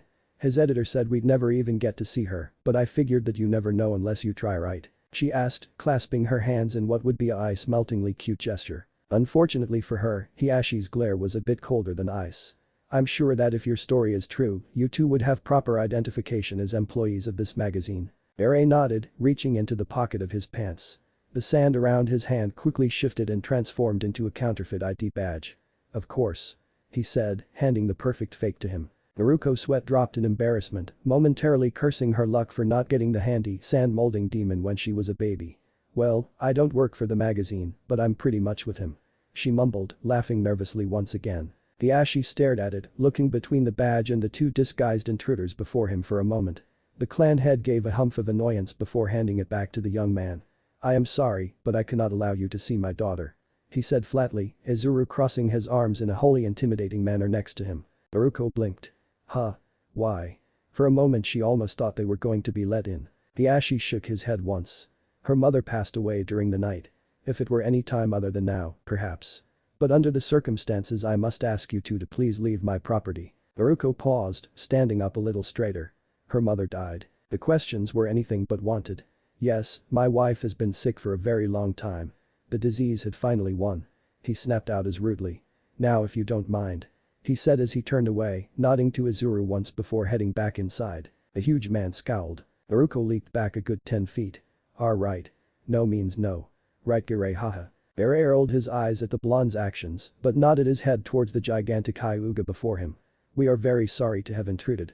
He said politely before turning to leave. Izuru gave a snort as he watched them go. Inside the Hyuga compound, Kakashi was putting actual effort into not laughing as Hiashi made his way back to the teen and the shinobi on standby. A magazine. As strong as they are. The Ashi closed his eyes in a futile attempt to calm his nerves. Quite the lie, I'll admit. He grit out through clenched teeth. Kakashi gave a light chuckle. Though earlier I did see the girl eat at a ramen stand. She seemed like quite the critic on the poor stand owner. The Ashi shot the teen a bored look. Before Kakashi could laugh at his little joke, Izuru came stomping back up to Hiashi, face contorted oddly. Hiashi dono, there is a man and woman at the gates asking to speak to you. He said, reaching up to scratch the back of his head. The clan head's glare amplified threefold. I thought he had long established that and sent them on their way. Izuru shook his head. No, these are different people. The Ashi reached up, once again pinching the bridge of his nose as he felt the migraine starting to throb. What do they want? Izuru looked away for a moment, sweating a bit. They say they're from a magazine. At that, the Kakashi clone did laugh. The real Kakashi hung back from the estates as to not bring attention to himself. He allowed himself to crack a smile about the poor luck of Hiashi for a moment as he watched the assumed real magazine employees be none too nicely asked to leave. All the while not looking at all odd from a man reading a magazine. He shifted his weight to lean lazily against a wall, staring ahead, watching. He kept a sharp eye on the intruders, walking slowly away from the Hyuga estates. Ah, senpai. Kakashi rose an eyebrow, looking to his left where he saw a young child in common clothes. Or should I say, father. What a nice day it is, so close to the Hyuga compound. The jab didn't go unnoticed by the teen as he flipped a page in his magazine. A nice day indeed, son. Run along and tell your siblings I'll be home with dinner shortly. If they're worried about mom, just tell them I've got her present and not to worry. Code, of course. Tell your men to wait, I'll bring the intruders to the Hokage soon. The disguised Anbu nodded, quickly running off in another direction. Kakashi sighed and closed his magazine. Time to go to work. The magazine? Naruko growled. Are you serious? Ere shrugged. Your sensei was an author, correct? I would assume that you would have known something about publishers. Magazine or novel, it makes no difference. The blonde rolled her eyes. Geez, sometimes you almost sound smarter than Shikamaru. Did anything we learned determine whether or not we are? Naruto nodded slowly. Yeah. Just before we made it to the Hokage tower to see you and Grandma, Hinata mentioned that it was pretty close to her mother's death anniversary. Everyone knew that her mom was, she trailed off for a moment, continuing when her friend nodded in understanding. But nobody ever really talked about it. Beret crossed his arms, falling into his normal cold, stoic and logical mood. It is not uncommon for the children of a ninja village to lose one or both parents. Well, either way, Hinata told me the other day that her mother died from some kind of breathing problem she's had since she was little. Naruto explained, moving her hands as she spoke. Hinata said that not even her teammates knew about it. She just let them think what they wanted because it was really painful to talk about. Beret lifted a faux eyebrow, his tone sounding teasing. Why did she mention it to you then, I wonder? Be quiet would you, the blonde snapped, a rosy blush creeping to her face. Hinata said that she felt bad that she didn't get to give her condolences or whatever a few years back and my sensei died. I didn't really feel like talking about it, but hearing her talk about her mom kinda made me feel a little better. She explained, remembering when Hinata had told her about how she grew a love of pressing flowers from watching her mother do it. Naruto blushed a bit, reaching up to scratch the bridge of her nose. It's not like she had grown a taste for peeking on women from watching Jiraiya. Certainly not. Beret turned an eye to his blonde friend. I suddenly get the feeling that you're thinking about perverted things. Let's hope Hinata-san doesn't find out. Naruto's hand flew to her side, blush in full force. I said we weren't dating already, right? Gaara rolled his eyes. So what her father said would confirm our whereabouts, only Sasuke showed up in Konoha the same day Hinata told me. She sighed, posture slumping in defeat. We'd have to look around a lot more to be sure. Even Gaara was letting his annoyance show. A very taxing dilemma. This time, Naruto rolled her eyes. You think? Suddenly, hairs on the back of Naruto's neck rose and the sand shifted against Gaara's skin in the most unpleasant of ways. The two quickly turned around, eyes widening ever so slightly at the sight of none other than a short Kakashi-sensei. Gaara took a step back, Naruto doing just the same as they looked around, noticing the black-robed figures lurking in the shadows for the first time. Kakashi's eye turned up with his masked smile. Good afternoon. He said pleasantly. Soon after, his voice and posture became anything but friendly. Let's take a walk. Beret Naruto mumbled, keeping her eyes on Kakashi while turning towards her friend. Beret set his jaw. It wouldn't be wise to get into an altercation now. The last thing they wanted was to come off as a threat or to reveal their power. Naruto and Gaara were ferociously powerful, that was true, but at the moment they were also still weak from the Akatsuki's supposedly failed extraction. The very last thing Gaara needed was to be knocked unconscious and to unintentionally set his demon loose on Konoha. The best thing to do in this situation was to go peacefully. So, relaxing his posture, Gaara gave a slight bow. Yes, of course. When he took a step forward and noticed that Naruto hadn't moved, the Ichibi host turned, eyes and voice stern. Come. Ah, a wise man indeed. Kakashi said, edging them with his finger to follow after him as he walked towards the Hokage's tower. So, tell me about yourselves. Names, ranks, village affiliation and purpose in Konoha. He asked, his pleasant tune becoming more unnerving by the minute. Well, Naruto began, turning towards Gaara. The Sunanin shook his head. We'd be perfectly willing to tell the Hokage. We won't put up a fight. We'd just like to tell him. Gaara closed his eyes, continuing to follow after his friend's future sensei. We mean no disrespect, Shinobi-san. Kakashi let out a hum sound and put his hands in his pockets. That's all well and good, I'm glad to hear it. But, as you can guess, the Hokage is a very busy man. H may not have the time to speak to you too. Are you sure you can't tell me? It'll make things easier in the long run. He said with a chuckle. You see, if you talk to me, you'll just go to jail. If you talk to the Hokage and upset him, he may have you executed. But if you want to chance it. Naruto almost let out a snort of laughter, but quickly caught himself. I think we'll chance it, thanks. Kakashi shrugged, falling silent the rest of the way. Naruto and Gaara looked up, slowly becoming uneasy. At the Hokage tower always looked so intimidating. One of the first things that Gaara noticed when he walked into the Hokage's tower was that it was much less busy than the Hokage tower that served under Tsunade. There weren't people walking around with stacks of paper and there were about half of the personnel that she had running the building. He was acutely aware that Tsunade was instated when Konoha was under a time of stress and had heard more rumors than he could count of her taste for alcohol. He knew that she always had quite a bit more paperwork than he did, but on the other hand, he never slept. Thus, the office hours had become near 24/7. Much more time to sign papers and read reports than the other Kage. Still, even his office was a bit more lively. Then again, Gaara was a healthy young man most days anyway.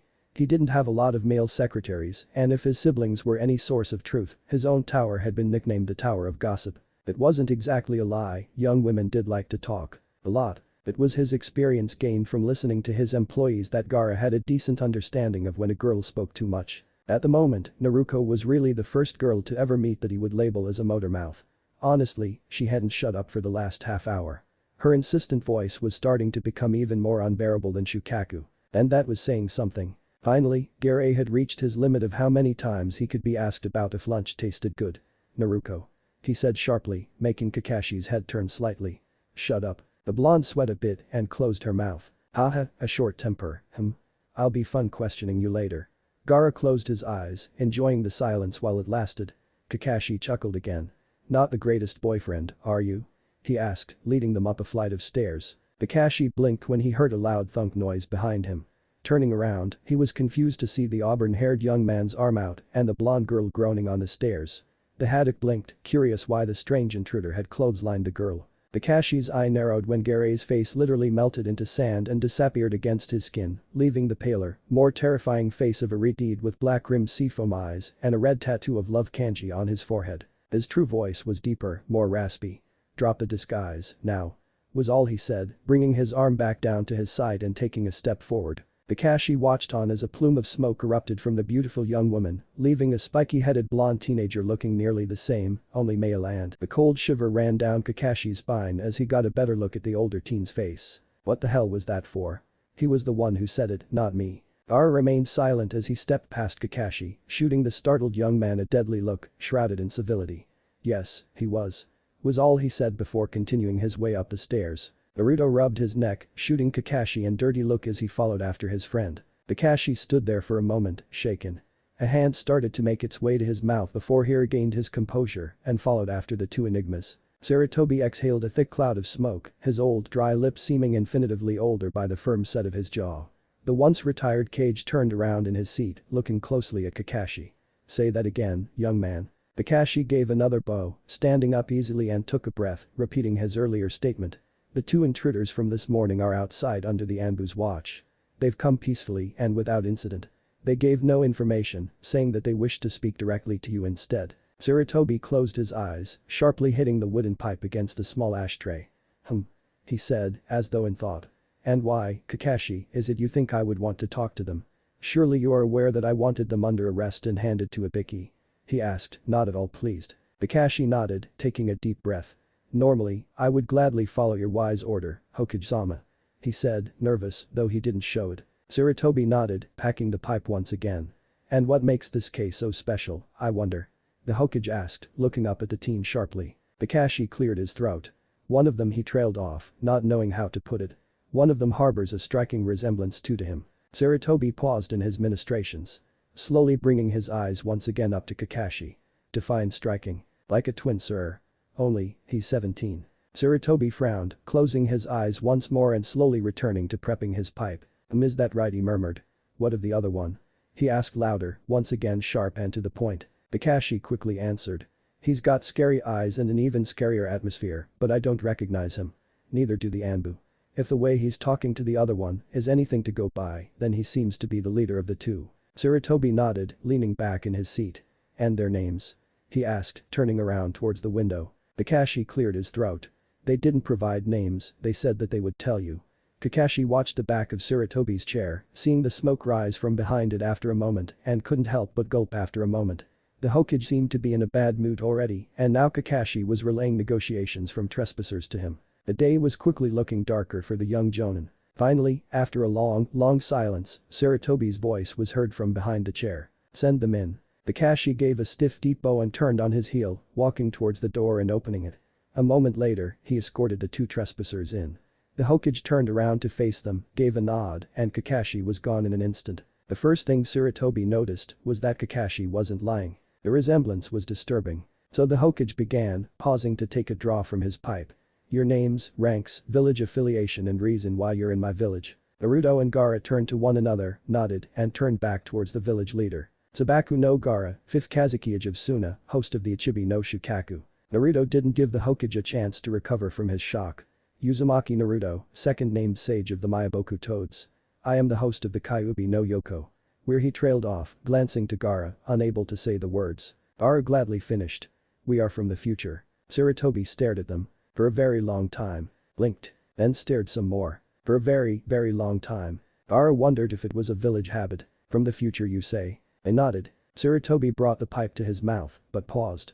Really? They nodded again. He brought it fully to his mouth and took another draw, never taking his eyes off the two. What makes you say that? Naruto's sweat dropped and glanced at Gaara. Well, we're pretty sure. The Redeed shot him a glare. Definitely sure. He corrected. Sarutobi opened his mouth in a silent, nearly mocking awe. What proof do you have, I wonder? He asked, leaning forward in faux curiosity. Funny, Naruto didn't remember the old man being quite so cynical. It was starting to piss him off a little. Look, old man, if I weren't who I said I was, would I be able to do this? Naruto snapped, holding out his hand. With a sharp, small clench of his fingers, a swirling blue orb of chakra sat in his palm. Sarutobi's jaw visibly dropped, recognizing it for what it was. Rasengan, he breathed, astounded. Naruto nodded, releasing the jutsu. The pervy sage, I mean, my sensei, taught it to me. I can summon toads and like I said, I succeeded him as the second named sage of the Myoboku toads. I'm not a dumb little kid, so don't treat me like one. Sarutobi turned his head towards Naruto with a frightening speed, the glare making the blonde feel as though he had just lost a few years off of his life. Please, Lord Hokage-sama, sir, your majesty. Sorry. Gaara spoke up once again, sounding completely polite but also projecting his displeasure. One would think that instead of acting like a disbelieving critic, you would instead calmly ask us questions regarding our identity, how we arrived here, and why. Not try to make us uncomfortable. We came peacefully and have this village's best interest at heart. I kindly ask you to cease with your game. The Hokage continued to stare at the young men, the pipe burning silently in his hand. Alright, he said after a while. I'm listening.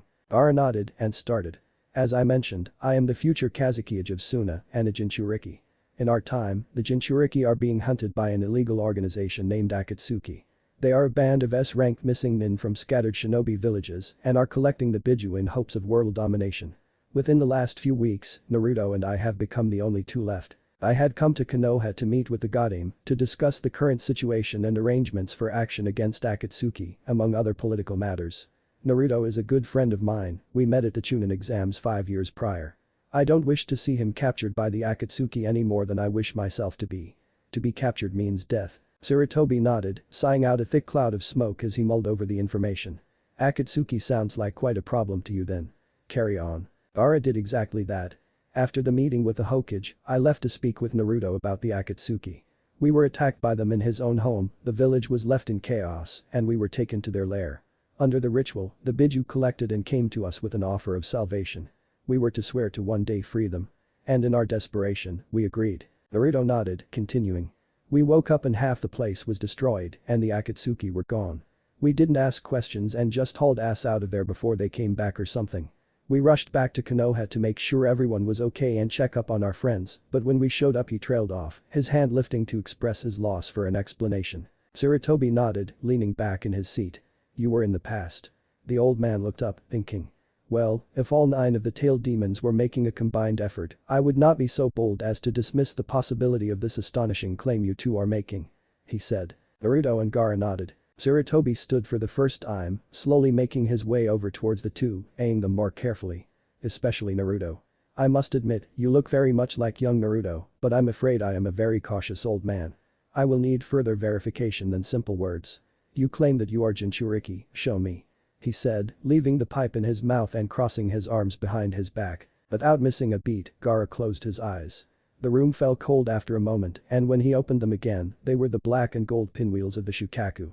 The blue markings spread across his skin, the grains of sand on his body shifting and transforming. The small cracks in the Hokage's stone office walls became more pronounced, floating microscopic debris making their way to the Redeed and collecting around his arm and left side of his face. Sarutobi stood calmly, examining the intense killing intent with the professionalism of a scientist before raising his hand, feeling enough.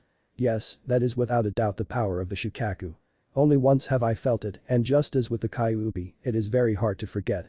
He said, turning his eyes to the worried Naruto. Gaara's hands reached up to clutch his head, his breathing rapidly increasing as he forced the transformation to reverse itself. Naruto gulped, turning to the Hokage. Are you sure, he asked, sighing when the old man gave a single nod. Alright, don't say I didn't warn you. He mumbled, closing his eyes and leaning back on his feet, his face turned towards the ceiling. Sarutobi noticed a shift in temperature, going from cold to warm, then hot. The air around the young blonde started to shift and move with the wind of the swirling red chakra that was quickly growing around him. His hair became wilder, nails and teeth longer, sharper. The whisker-like marks on his face became more obvious. There was a familiar sense of dread, malice. The killing intent made it hard to breathe. Without physical reason, Sarutobi's blood rushed, he started to sweat. He started to remember horrible painful things from his long life. The fear came crashing down on him with an amplified force when the boy opened his eyes. The calm, deep cerulean gone, replaced by a glowing, blood-red shade that made even Sarutobi feel as though he were meat in the eyes of a hungry, fanged beast.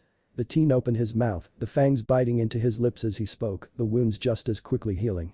"Can I stop now?" he asked, feeling uncomfortable with the sudden urges to run, stretch his claws and kill. The taste of his blood in his mouth didn't help any. Sarutobi nodded, turning away and heading back to his chair. He set his pipe down, not planning on smoking anything for a long time. "Yes, please regain yourself." Naruto closed his eyes, and in almost an instant, the blue in his eyes was back. "Please don't ask me to do that again." Gaara chose that moment to return to the conversation, one eye closed and sweat dripping down his temples. His arm clutched his head, trying to ease the migraine.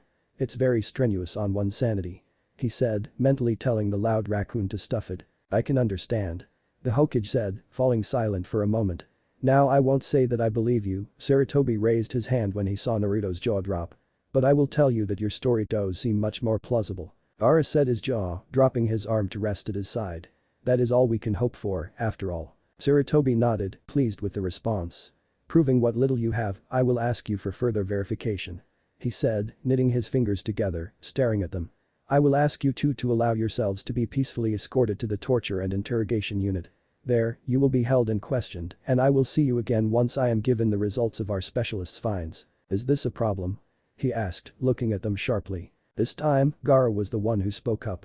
"I'm afraid I will have to voice my concerns." Sarutobi lifted his eyebrow.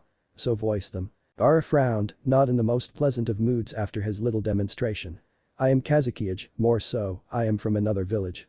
I hold secrets that I cannot share. I want to verify my statements just as much as you want to know what is going on, but I must digress." He began, closing his eyes and inclining his head a bit. "I am aware of the Amanaka clan. If I am not mistaken, they work closely with your country's torture and interrogation unit.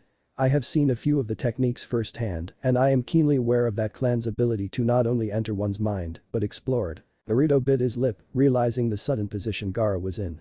"And worse is that whenever Ino does that mind thing, she knocks whoever she's putting her jutsu on out. You can't afford to sleep, too much shit hits the fan if you do," he mumbled, suddenly nervous. Sarutobi closed his eyes, frowning. "I am aware of your trepidation, and if what you tell me is true, then I can completely understand your feelings. I would not want to expose my country to the whims of any other Kage either. However," Sarutobi said, lifting his head more, "I am a man of my word. If you agree to this interrogation, and you are in fact the future Kazekage, and your country's secrets are revealed, then I will swear them to secrecy and never use them against you. Should any of the secrets in question leak, I will personally hand you the source and let you do with him what you will. Letting me do what I will. To whomever, if ever there is a leak, will do nothing to fix the problem, should one arise." Naruto leaned his weight to one foot, sighing. "Can't you two like compromise or something? There's gotta be another way to check our story other than reading our minds." At Sarutobi's sharp, suspicious glare, Naruto quickly rose his hands. "I'm not pulling anything funny. I swear. I'm just asking if there were any alternatives. Like Grandma Tsunade." "Yeah. Her." At the silence of the two Kage, Naruto took it as his cue to continue. "Well, she's like a super awesome medical ninja, right? She's gotta be able to tell that we're who we say we are, right? Like what do you call it?" he mumbled, throwing his head back and trying to remember. "Ugh, pervy Sage was telling me about it once when some crazy lady tried to pin a kid on him when he first got rich." In almost perfect unison, Sarutobi and Gaara's eyes widened in understanding. "You mean a DNA test?" Gaara asked, just making sure. When Naruto snapped his fingers and nodded, the two turned to Sarutobi, both expectant on his answer. He looked thoughtful. "Well, that would be a much better compromise," as Naruto here said. "As it stands, we would only have young Naruto's blood to make a comparison with. I'm afraid, Gaara-san, that if you are truly from Suna and of the royal family, then acquiring your younger self's DNA would be quite hard." Naruto and Sarutobi turned to Gaara, who had remained silent through Sarutobi's unhopeful explanation. The teen closed his eyes, letting out a sigh. "It wouldn't be hard at all. DNA testing is normally used for determining an unidentified body or to verify the origin of a child. You would need, at the least, someone I am related to, correct?" Sarutobi nodded, leaning back in his seat. You sound as though you have an idea on how to get your family here in Konoha. Gaara closed his eyes. I do. You requested to meet me, Kazekage-sama. Yashimaru asked as he bowed respectfully before his leader. Even if he was the brother-in-law of the royal family, his forehead was still to be touching the ground before he spoke. It will be almost painfully easy to have my mother's brother arrive here, assuming he is still alive. All missions I've given you are cancelled. Yashimaru's eyes turned to the bandage on his middle finger for a brief moment. May I be so bold as to ask why, sir? Behind his screen, the Kazekage nodded his head, his veil shifting slightly with the movement. I've received notice from the Hokage that he would like to strengthen the ties between us, and by doing so, he has invited you and your team to stay at Konoha to exchange medical techniques for 1 week. This is a great opportunity for us, you realize. He is the head commanding officer of all the medical unit fractions in all of Suna. Yashimaru lifted his head and nodded, eyes wide in shock. It's an amazing opportunity, sir. Konoha is world known for having the most advanced meaty. You misunderstand. The Kazekage said, cutting the younger man off. This is an opportunity for you to infiltrate Konoha and learn as many secrets as you can. You will take Kankuro and the beast with you, and as they are sightseeing you shall accompany them, learn as much of the village as you can, especially their ninja clans and if you can, their academy. Knowing my father, he will be seduced by the time allowed. Yashimaru sat up a bit straighter, his face both worried and confused. Sir, it is dangerous to take the sons of the royal family so far. Dangerous or not, it is your mission. The Kazekage snapped impatiently. Yashimaru quickly lowered his head again. Yes, sir. The impatient village leader remained silent for a moment, his head turning towards one of the windows for a moment, as though he were thinking. Kankuro is to succeed me, and this will be a chance for him to learn more of international politics and procedure. I will have Tamari stay here in the unlikely event that something goes wrong, he said slowly, nodding his head once and returning to look at his brother-in-law. The Kazekage remained unmoving behind his thin screen for a long moment. The Hokage has stated in his message that your team shall stay for a week. He reminded. You will stay there the entire term, learn as much as you can, and if by that time you feel you have not learned enough, create a reason to stay. Yashimaru nodded his head, accepting his orders. And what if I learn something of absolute importance? The veiled man waved his hand dismissively. Keep it to yourself. My heir will be with you, I do not want you to compromise his safety by sending a message. Konoha will be on guard while you are there, remember that. Yashimaru bowed again. Yes, sir. He will most likely send my uncle, Kankuro, and my younger self. When they arrive, you will have a chance to gather genetic samples of 3 members of the royal family. It will take a while for them to arrive. Between then and now, we will stay wherever it is you feel fit. Naruto and Gaara observed with interest the old barracks that they would call home for the next half-month or so. Though it was clean, the 2-story building was noticeably empty and abandoned. It held an air not unlike that of a ghost town, and the moment Gaara let those words out of his mouth, he regretted them. Apparently, Naruto didn't like ghosts. Well, ghosts are really creepy, and this building is practically screaming haunted. And the guard has no emotions, he could be a ghost too, you know. Gaara rolled his eyes. There are no such things as ghosts. You are acting like a child. The guard ignored them, pulling out a mass of keys as the small group reached the end of the stairs leading to the second and final floor of the building.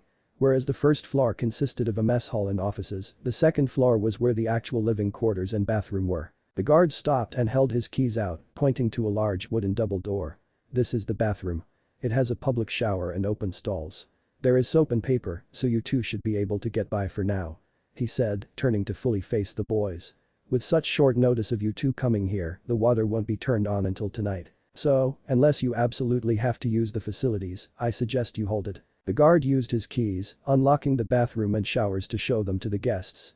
Well, you two are just here waiting for some information and not technically prisoners, you will still have to spend almost your entire stay in your rooms, and should you have to use the bathroom, just alert one of the guards and you'll be escorted. Naruto, who had apparently been reaffirmed that there were no ghosts around, took a step forward, pulling on the hem of his grimy, open jacket.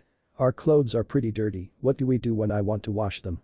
He asked, silently praying that the guard wouldn't tell him to tough it out. Thankfully, the guard seemed to have a heart. Like I said, just let the guards know when you want to use the bathroom. There's soap, he said as he closed the bathroom doors, though not locking them. Let's continue to your rooms, he continued, leading them further down the hall. There were 2 more guards standing outside of another large set of double doors, one reading a magazine of some sort and another simply leaning against the wall with his arms crossed. They turned towards the emotionless escort with the keys and were at once at attention. The guard nodded, turning to show Naruto and Gaara. These are the guests, he said, watching as Naruto and Gaara gave a wave of the hand and a nod in greeting. Would I be overstepping my bounds to ask for a novel or some other form of publication to keep myself busy with? Gaara asked, turning for the first time to address the guards. One used his magazine to point towards the closed double doors that were the barracks' first sleeping area. The Hokage left a note to have some ready. There's a small library in there. Naruto grinned, leaning a bit to try and see inside the room. Is there anything in there for me? He asked, wondering if perhaps there were scrolls on jutsu or maybe a game table. The guard huffed. Books.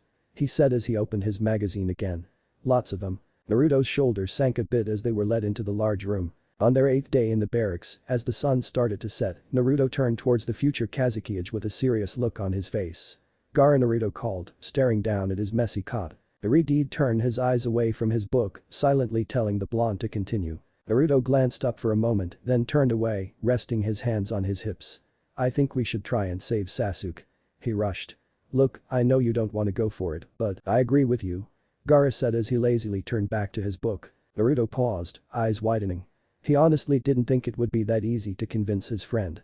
But wouldn't that be changing? He trailed off, gesturing around the room and towards one of the windows, where the Hokage monument could easily be seen. Gaara nodded his head, eyes never leaving his novel's pages. The demon's one and only demand when sending us back was to free them. To do so would be drastically changing things. He reminded, eyes quickly passing over the many words. It is suggested that not only would our actions be able to reset history, but it will not destroy the universe, as some science fiction horror stories would lead one to believe. Saving the Uchiha should be of little consequence.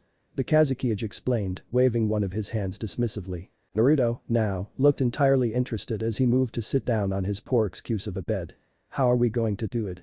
Once the Hokage finds out about Sasuke, he's gonna want to know everything else, and once he finds out about Orochimaru, he'll focus on him. We might not even be allowed to try to save Sasuke. It's simple, really. Gaara said as he nonchalantly turned one of the book's pages. We don't try to save Sasuke, we try to save the Uchiha clan as a whole. Naruto huffed. But how would we get permission? Simply make it seem like it was his idea. The Redeed said, noting the detail of an illustration in one of the book's final pages.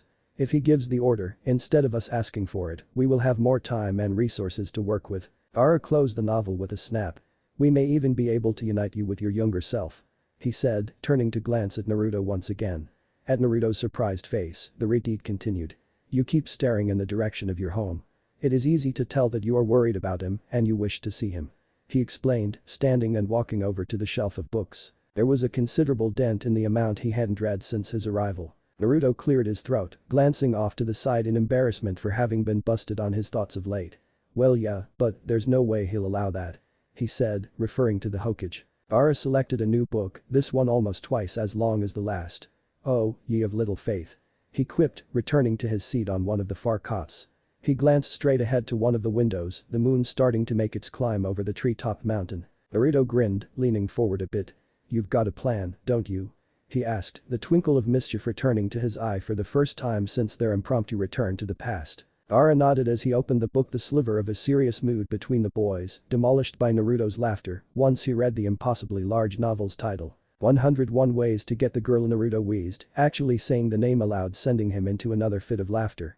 Why the hell are you reading that? He cried, holding his sides. Gaara lazily turned the book to the side, observing its cover.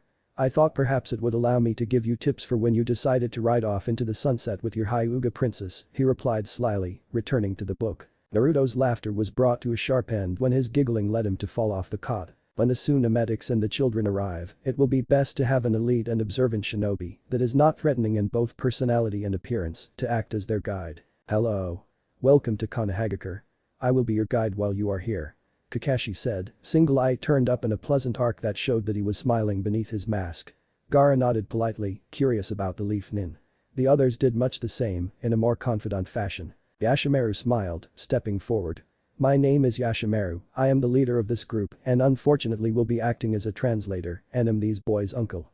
They're the Kazekage's sons, he felt it would have been a great. At this point, Kankuro tuned his uncle out, turning once again to his brother. The boy was currently looking around the huge village, fascinated, no doubt, by how much wood there was. The houses and buildings looked completely different than Suna's, and even Kankuro had to admit that the sight of all the color was quite a pleasant surprise. Who are they? Gaara asked, pointing straight ahead to the mountains. Kakashi turned his head around, lazily glancing at the subject of the boy's inquiry. He chuckled, turning back to the group. That's the Hokage monument. In Konoha, we honor our Hokage by having their faces carved into that mountainside so they can forever watch over their village and its people. All of the Sunanin, not just the children, seemed to have their curiosity piqued by the explanation. Kakashi chuckled again, holding his arms out a bit. Well, you all look hungry and I know a great breakfast shop just near here, let's hurry and get these kids fed, shall we?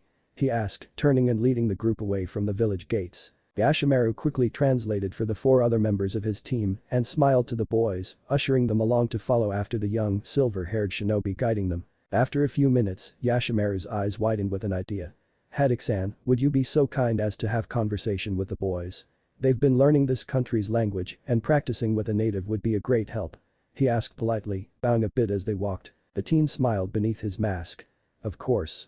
Naruto yawned as he and Gaara were led out of the barracks by a new guard, the two on their way to the hospital to have their blood taken for the tests. Naruto was happy to finally have some fresh air, getting a bit lightheaded after taking a deep breath. Gaara shook his head at his friend's antics, silently just as revealed to be able to breathe without the overpowering scent of dust. For lack of anything else to do, Naruto decided to start conversation while on their way down the empty morning street.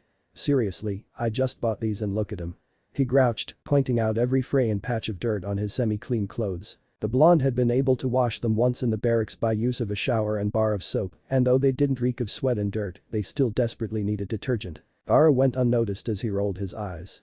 At least you still have your own clothes. He reminded, gesturing lazily to the tan tunic and dark brown trousers borrowed from grass country. Naruto stuck his nose in the air. What you have on now is way better than that dress you had before. Gaara restrained himself from using his sand to trip the blonde while in the company of their ever-watchful escort. Robes are not a dress. Yeah, and Kakashi wears a neon yellow miniskirt. Their escort laughed out loud at Naruto's newest quick-wit rebuttal. We're a little early, but we're here. He said, opening the hospital's front doors and taking the lead. He quickly signed them in and led the two down the corridors to one of the clinic rooms. The door opened just as the shinobi reached out, revealing a subtly irate nurse and a sniffling young blonde boy, rubbing a new bandage on his arm. Naruto froze in his tracks, jaw going a bit slack as the boy scampered off after the nurse, without giving them a glance. His eyes watched him go, face a few shades paler than normal. Was that he trailed off, swallowing sharply. Gaara simply put a hand on his friend's shoulder, urging him inside the room. Gee, we should ask for a new room. This one's probably cursed now. The shinobi grumbled, huffing as he fell into the extra seat near the countertop. Naruto grit his teeth at the comment, fist clenched and ready to break the newly designated bastard's face at 20 different angles, but was deterred by Gaara's menacing glare and the door opening again, a new nurse with 2 white kits in her hands and looking rushed. Hello, I'll be doing your blood work today. I'll just need your names and for you to open your mouths. She said, pulling a pen out of her pocket. Tsubaku. Gaara answered boredly, watching as she scribbled the characters down and opened the plastic contraption in her hand. With a simple swab of the inside of his cheek, the nurse closed the container and moved on to Naruto. Name? She asked, pen ready. Naruto shot the shinobi a nasty look. Uzumaki. He bit out. The nurse paused for a moment but quickly wrote the name down and had him swabbed in less than a minute. The shinobi that was their guide looked like he was about to have a stroke now that he got a good look at the blonde's face. Naruto sneered at him. If you ever get cursed it'll be because of your own dipshit mouth. He snapped, ignoring the nurse as she left. The shinobi didn't find the blonde's words quite as funny this time. I hope you all had a nice breakfast. Saratobi asked, smiling as he approached the guests from Suna and the medical library, a group of Konoha medics surrounding them. Yashimaru lifted his head, smiling and bowing to the village leader. Yes, Konoha's food is quite delicious. He said, patting his stomach to further express his gratitude. Saratobi nodded. And how are the boys? Bored out of their minds, I would imagine. He chuckled, seeing 2 small heads of red and brown hair just behind one of the desks. Yashimaru sighed with a waning smile. They are very bored, but it can't be helped. They are to stay with us and we're here for important business. They haven't the slightest interest in medical ninjutsu. The uncle laughed, scratching his head. I would imagine so. The Hokage nodded. When my sons were their ages, all they wanted to learn were the big flashy jutsu. Saratobi was cut off as a nurse walked up to him.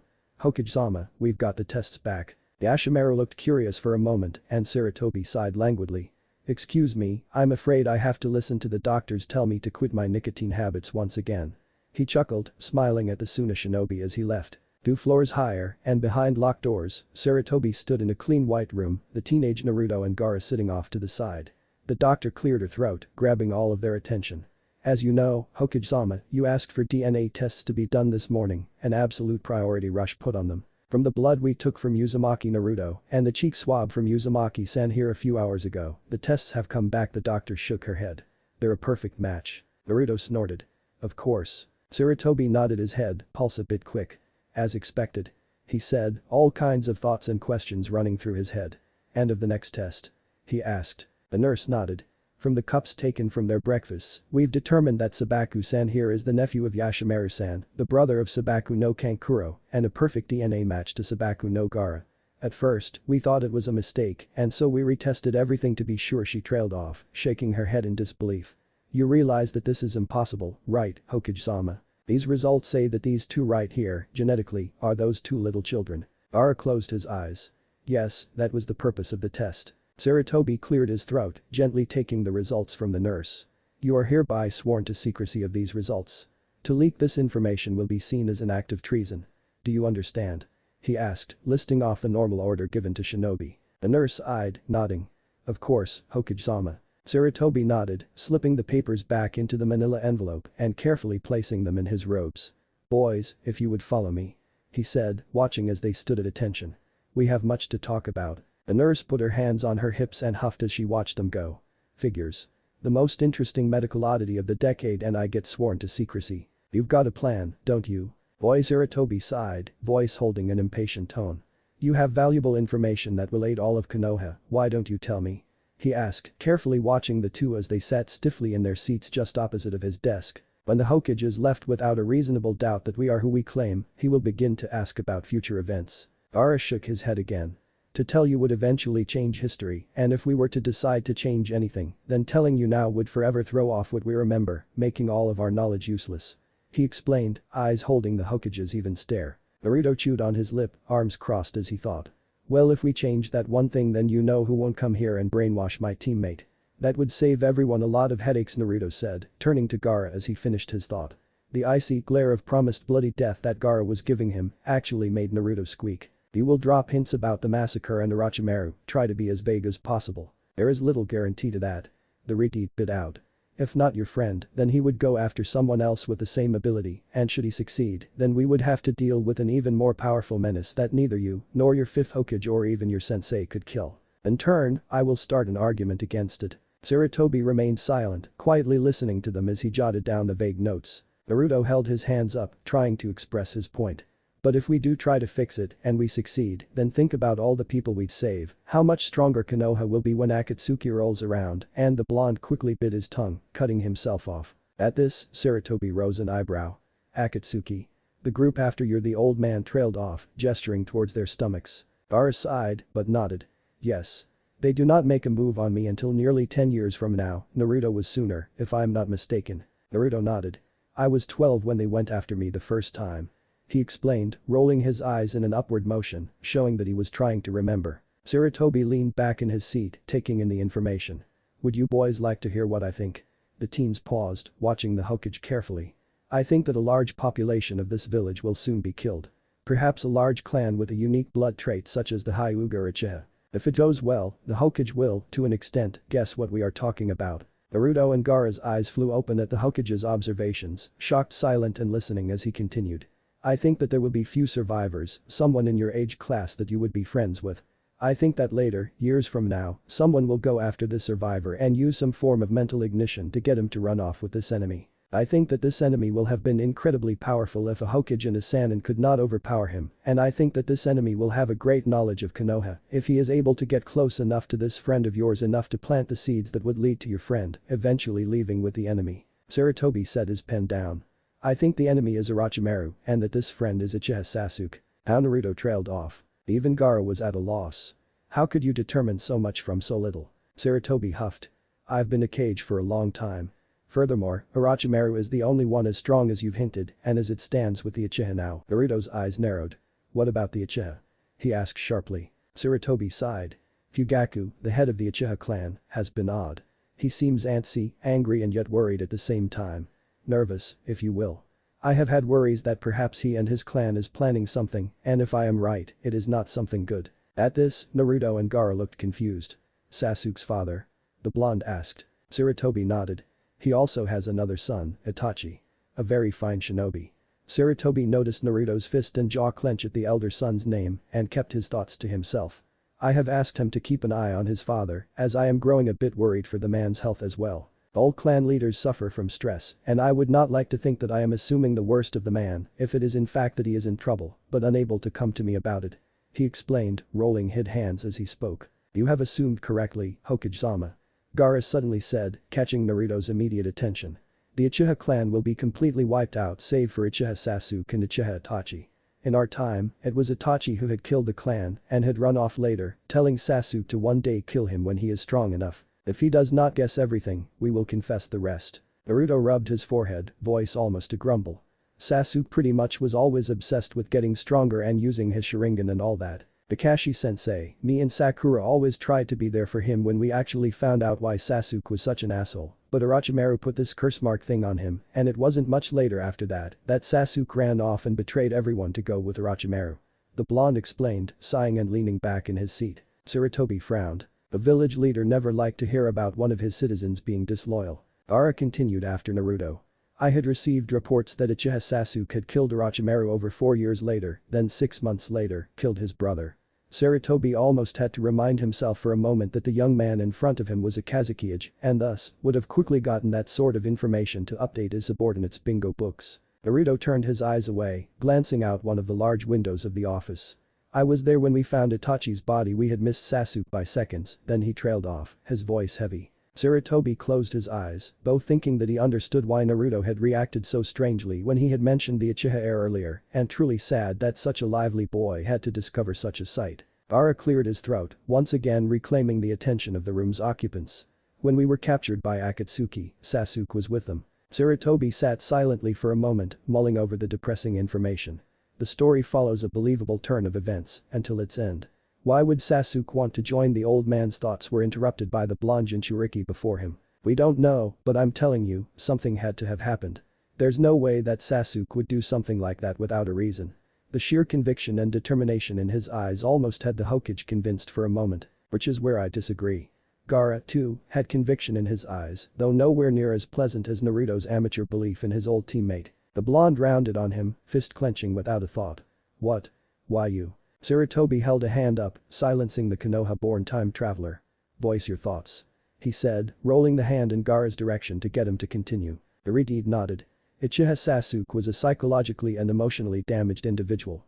He had a superiority complex, little regard for the feelings or well-being of others around him, and wasn't above condemning himself as long as it meant he would gain strength. While I agree with Naruto that there is a reason why Sasuke would join with Akatsuki, I believe that the reason was simply that he found the organization to be the best way to destroy those left he felt would be in the way of his goal of absolute power. The Biju, the 5 nations, then Akatsuki themselves. He finished, shooting Naruto a harsh look for a moment. The blonde only threw one back twice as nasty. Are you seriously trying to feed me the shit that he was on the warpath to taking over the world? Naruto screeched. Sasuke's crazy, but he's not insane, you jackass. We will start to argue about Sasuke's later motives. Be as venomous and angry as you see fit, I will do the same. Gaara had seemed to lose a bit of his control over his temper, raising his voice for the first time. You are blinded by your sense of a fraternal bond with him, and if you would be so wise as to open your eyes. Naruto cut him off, raising out of his chair a bit as he started to scream back. The desert heat must have scrambled your brains, you dumbass. Why the hell would he want to take over the world when that would mean that he actually gave a shit about it in the first place?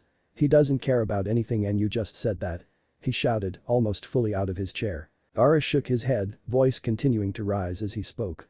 The only thing he cares about is his quest for power.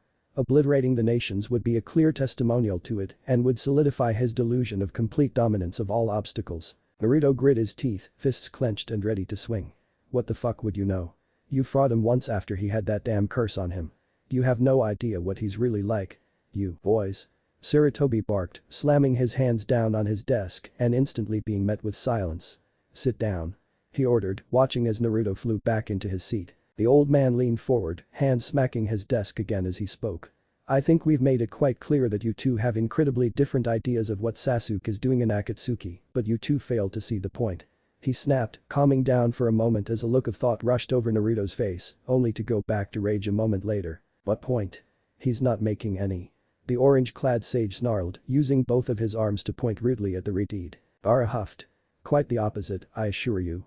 he said, adjusting his shirt and remaining poised. Sasuke was damaged when his brother killed the clan, correct? Naruto said as he shook his head in disbelief of the boys bickering. Stop that from happening, and this misled Sasuke you two know of will never exist. He explained, shooting them both disapproving looks. We just need him to tell us to save the Uchiha. Naruto blinked. Are you? The third nodded his head, leaning back in his seat. Yes, I am giving you two a mission. It's simple, and hopefully you two can work together on it long enough to get it done. He snapped, looking at them both sternly. Prevent the Uchiha clan's destruction by any means necessary. You two are to report to me with any findings you make, such as Uchiha Itachi's reasons for wanting to kill his entire family.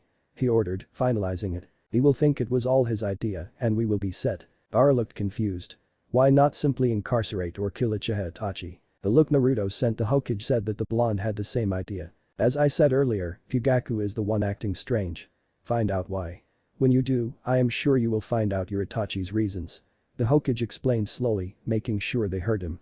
Itachi is also the heir to the clan. I do not want to start a war against the Uchiha because I ordered him locked away or executed for a bad feeling. Naruto sat back, wincing at the thought of having to go against an entire clan's worth of fighters like Sasuke and Itachi. Gathering information sounded like a good idea, now that he thought about it. There would be no jumping the gun on this mission. Certainly not. If we fail? He asked quietly, realizing a little too late how stupid the question sounded. Sarutobi shook his head and let out a breath of laughter. I think I don't need to tell you what would happen, you've been quite happy to act like fools and mindlessly argue about it in front of me for the last 10 minutes. Naruto's eyes widened, as though he just remembered something of vital importance. The massacre doesn't even happen for another 5 months. What the hell are we going to do for so long? We don't even know where I am going to sleep. He said, ignoring the glare Gaara was sure to be giving him. Sarutobi held his hands up, silencing the more rambunctious of the boys. Quite lucky for you then, that I've arranged an apartment for you two. You will share it, a 2-bedroom in the western suburb district. He said, lifting his arms higher and silencing them when they both seemed to simultaneously take a breath to begin retaliating against his wishes. You will not complain, you will not fight and you will stay there. Gaara-san, I hate to assume your allegiance at the moment, but I will need it if you will be on this mission, and I feel that there is little more I can do that to order you two out of my office and to go home. He said, bowing his head a bit towards the Redeed. Gaara simply set his jaw and nodded as well. One more thing. The Hokage said, watching them pause as they stood. His eyes hardened, turning to give them both stern looks. Stay away from your younger selves. He ordered, particularly towards Naruto. What about getting closer to my brat self? Why? The blonde asked, fully climbing out of his seat. I already saw mine today. He shrugged. Sarutobi frowned. Where? Naruto tilted his head a bit, trying to remember the details. Hospital, he had just had his blood taken, I think. Did he see you? The Hokage asked sharply. Naruto shook his head. No, I don't think so. Good, keep it that way. Sarutobi ordered, reaching into one of his desk drawers and handing the blonde a small manila folder. Naruto immediately noticed the feeling of shaped metal and recognized it as most likely the keys to his and Gaara's apartment. The Hokage continued, his voice stern, yet holding more emotion than before. It would not be wise for you to enter his life now and get his hopes up about the chances of a family. You two are looking for a way back to your own time, and quite frankly, whenever you do manage to get home, be it tomorrow or 10 years from now, I do not want him to be heartbroken. Naruto sighed, eyes turning to the floor for a brief moment. With all due respect, sir, he trailed off, lifting his head towards his leader. I don't think I'll be able to follow that rule. He said quietly. Sarutobi shot him a glare that told him to leave the subject alone or face consequences. Naruto, of course, ignored it. Do you have any idea what I would have given, how much I wanted a family when I was a kid? He asked. The pain in the boy's eyes was the only thing that staved off the Hokage's temper. Yes, that is exactly why I do not want you to see him. He explained quietly. Gaara let the two stare at each other for a moment, then stepped forward, a single hand raised to catch the other Kage's attention. Sarutobi-san, I believe that in little Naruto's case, it might be wise to have them meet. He said, instantly having the eyes of the two Konoha shinobi on him. You cannot deny that they look alike and that he's alone, but with the mission you've just given us, we may be able to use him to get closer to the Uchiha. He explained, shrugging one of his shoulders slightly. I will simply throw out an idea on the spot revolving around him being a pawn in getting closer to Sasuke and then, the rest of the Uchiha. Naruto looked somewhere between confused and utterly pissed. Use me? Who the hell is it you think you're talking about? He demanded, taking a threatening step towards the Redeed. That's too dangerous. Sarutobi sighed. Elaborate. He ordered, once again staving off the blonde's temper for the time being. Sasuke. Gaara said simply. We can use little Naruto to get closer to Sasuke, then, in turn, Itachi and Fugaku. 5 months is ample time to solidify a friendship between the boys, and when that happens, we will have much more opportunity to access the Uchiha and learn what we need to. He explained, finding no fault in the suggestion. You know, Gaara, that's actually not a bad idea. Naruto said, his sarcasm painfully clear. Except that Itachi's a psychopath and I don't want my brat self within 50 countries of that freak. He shouted, pointing in the direction he remembered the Uchiha clan to reside. I agree. You will act against the idea, be as protective and nasty as you can. Make sure the Hokage knows right then and there that you do not want little Naruto anywhere near this mission. Sarutobi shook his head, finally having enough. I will think about it. Gaara's idea to have his family come to Konoha worked out hellishly well so far, this idea may work as well. He said, not even bothering to lift his head when he knew that Naruto rounded on him, his face probably turning purple in rage. However, you forget that it is a child's life and emotions we would be twisting for our own benefit and that, Gaara, is something that I am not comfortable with. As I said, I will think about it and I want you to, as well.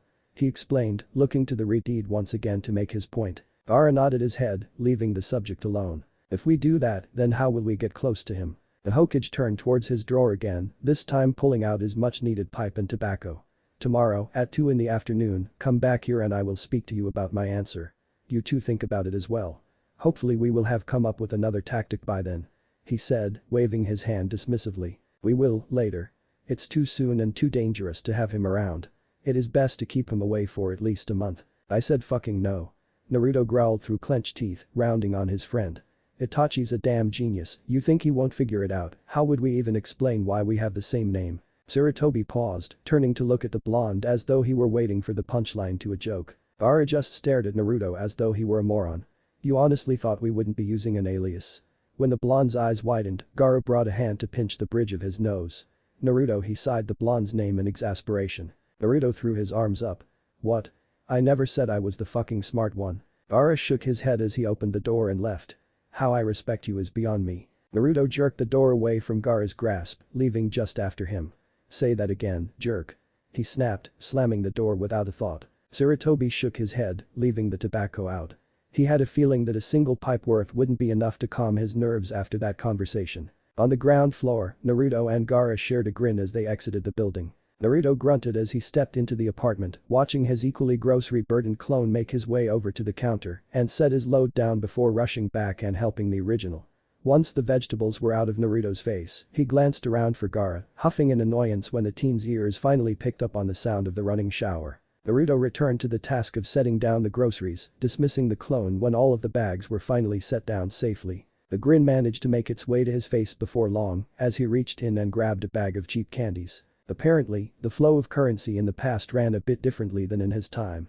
He had been a little curious when he had ordered all that food at Ichiraku on his first day in the village and had been given an almost eye-poppingly low tab. It caused the blonde to entertain thoughts of old man Ichiraku actually treating him wrongly and making his orders insanely expensive, as a few stores were known to do when he was growing up for a moment. That idea flew out of the window when he went to the supermarket and was able to buy his normal grocery list, doubled as he needed to feed Gaara as well, and still the bill only came up a fourth of what it cost him back home. Naruto promptly ran back into the store, buying things he had always wanted to.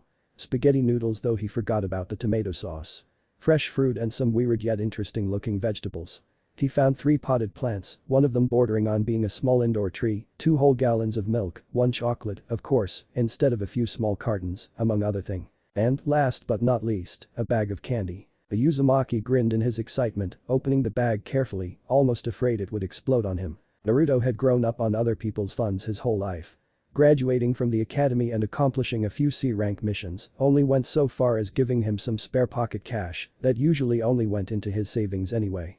After that, he had been maintained by Jiraiya's wallet, though not as often as his own little frog purse would care to admit. Still, it was usually the perverted Sannin that paid for his food, shelter, and when he needed them, medical and clothing bills.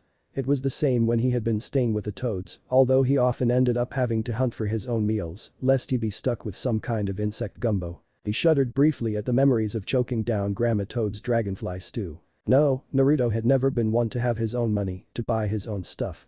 The only exception being his savings, which the teen would grudgingly admit weren't even for himself. They were supposed to be for an absolute emergency should something happen in his apartment that needed a fast and usually expensive fix.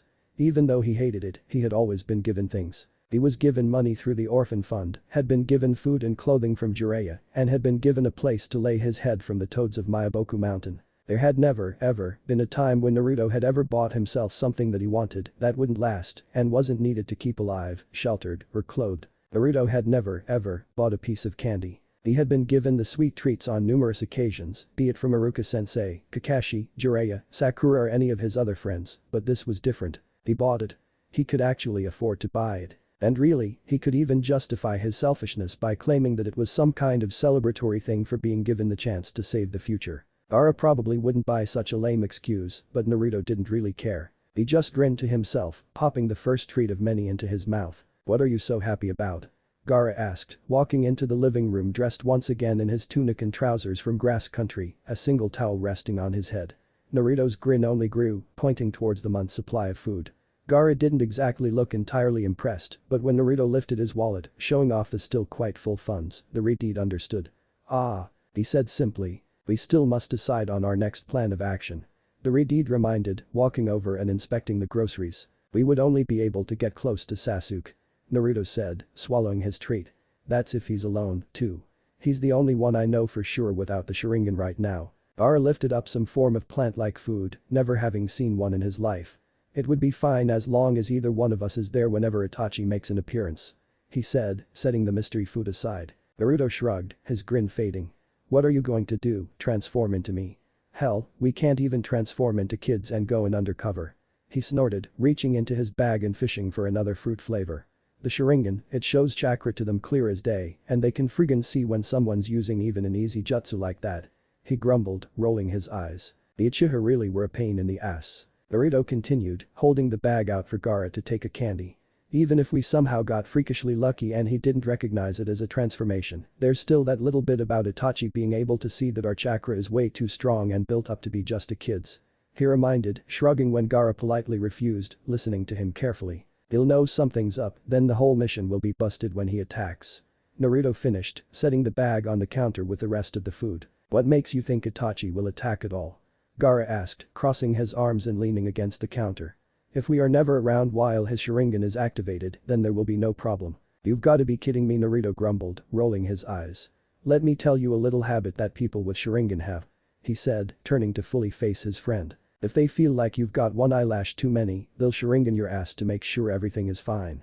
If they see a curiosity-inducing jutsu, like, for instance, your sand," he said sarcastically, rolling his head as though he were talking to a child. "It's complete habit to activate their Sharingan and try to figure it out and copy it. I can easily pass this off as a Keke Genkai." Gaara retorted, returning the insult and speaking slowly himself. "They can't copy it, it is a power I was born with as a host of the Shukaku. Not with your brat self in town." Naruto snorted, beginning to set the groceries away. "If any Uchiha see him, they'll recognize you. If he shows off his sand even once, they'll recognize it.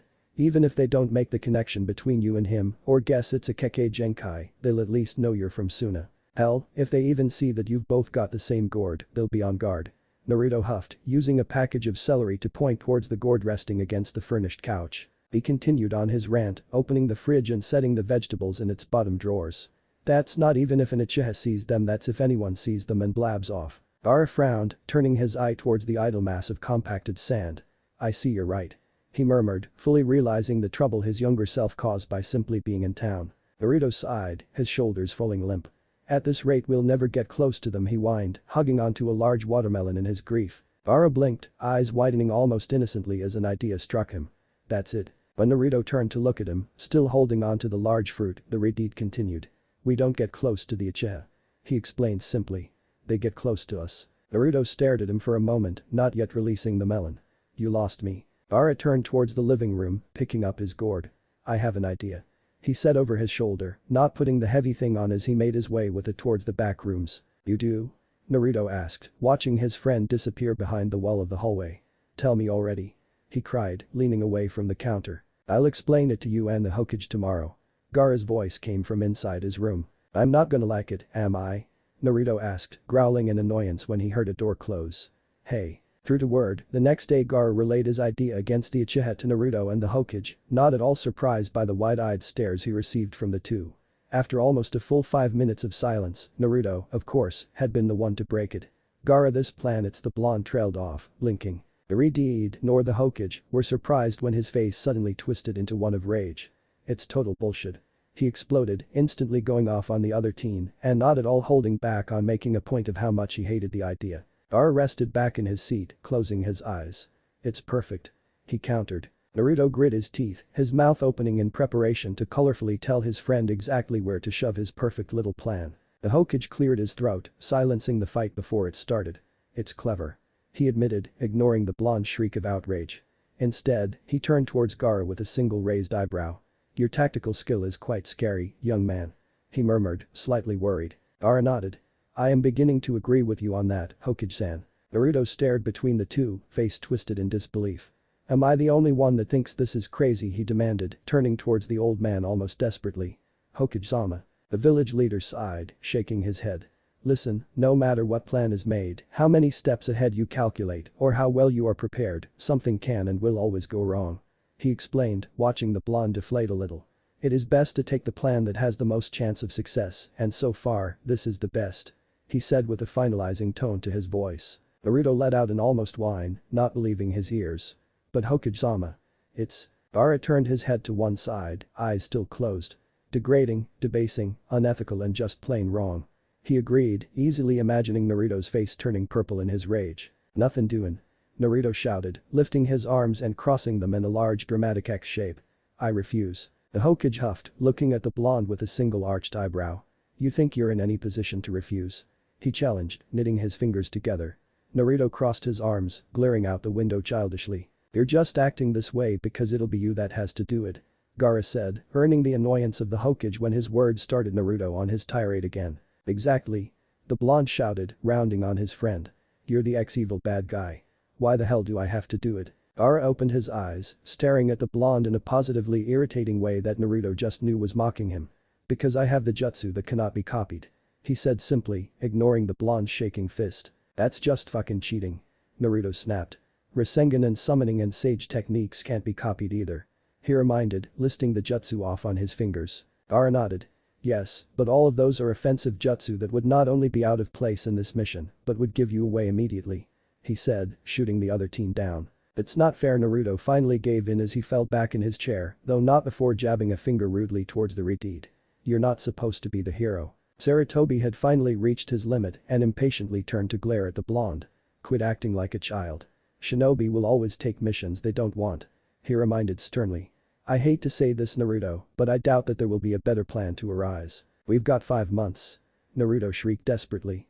You honestly don't think we'd be able to think something else up or be given another opportunity between then and now? Sarutobi shook his head. You fail to realize that you are not simply on a mission to get close to the Uchiha, but you are to gather intelligence as well. He reminded, watching as the blonde finally started to settle down and listen. That takes time. Waiting around for days, weeks, or months will rob you of that. But Naruto tried pitifully, sighing when he realized that he wasn't going to win. There will be no ifs, ands or buts about it.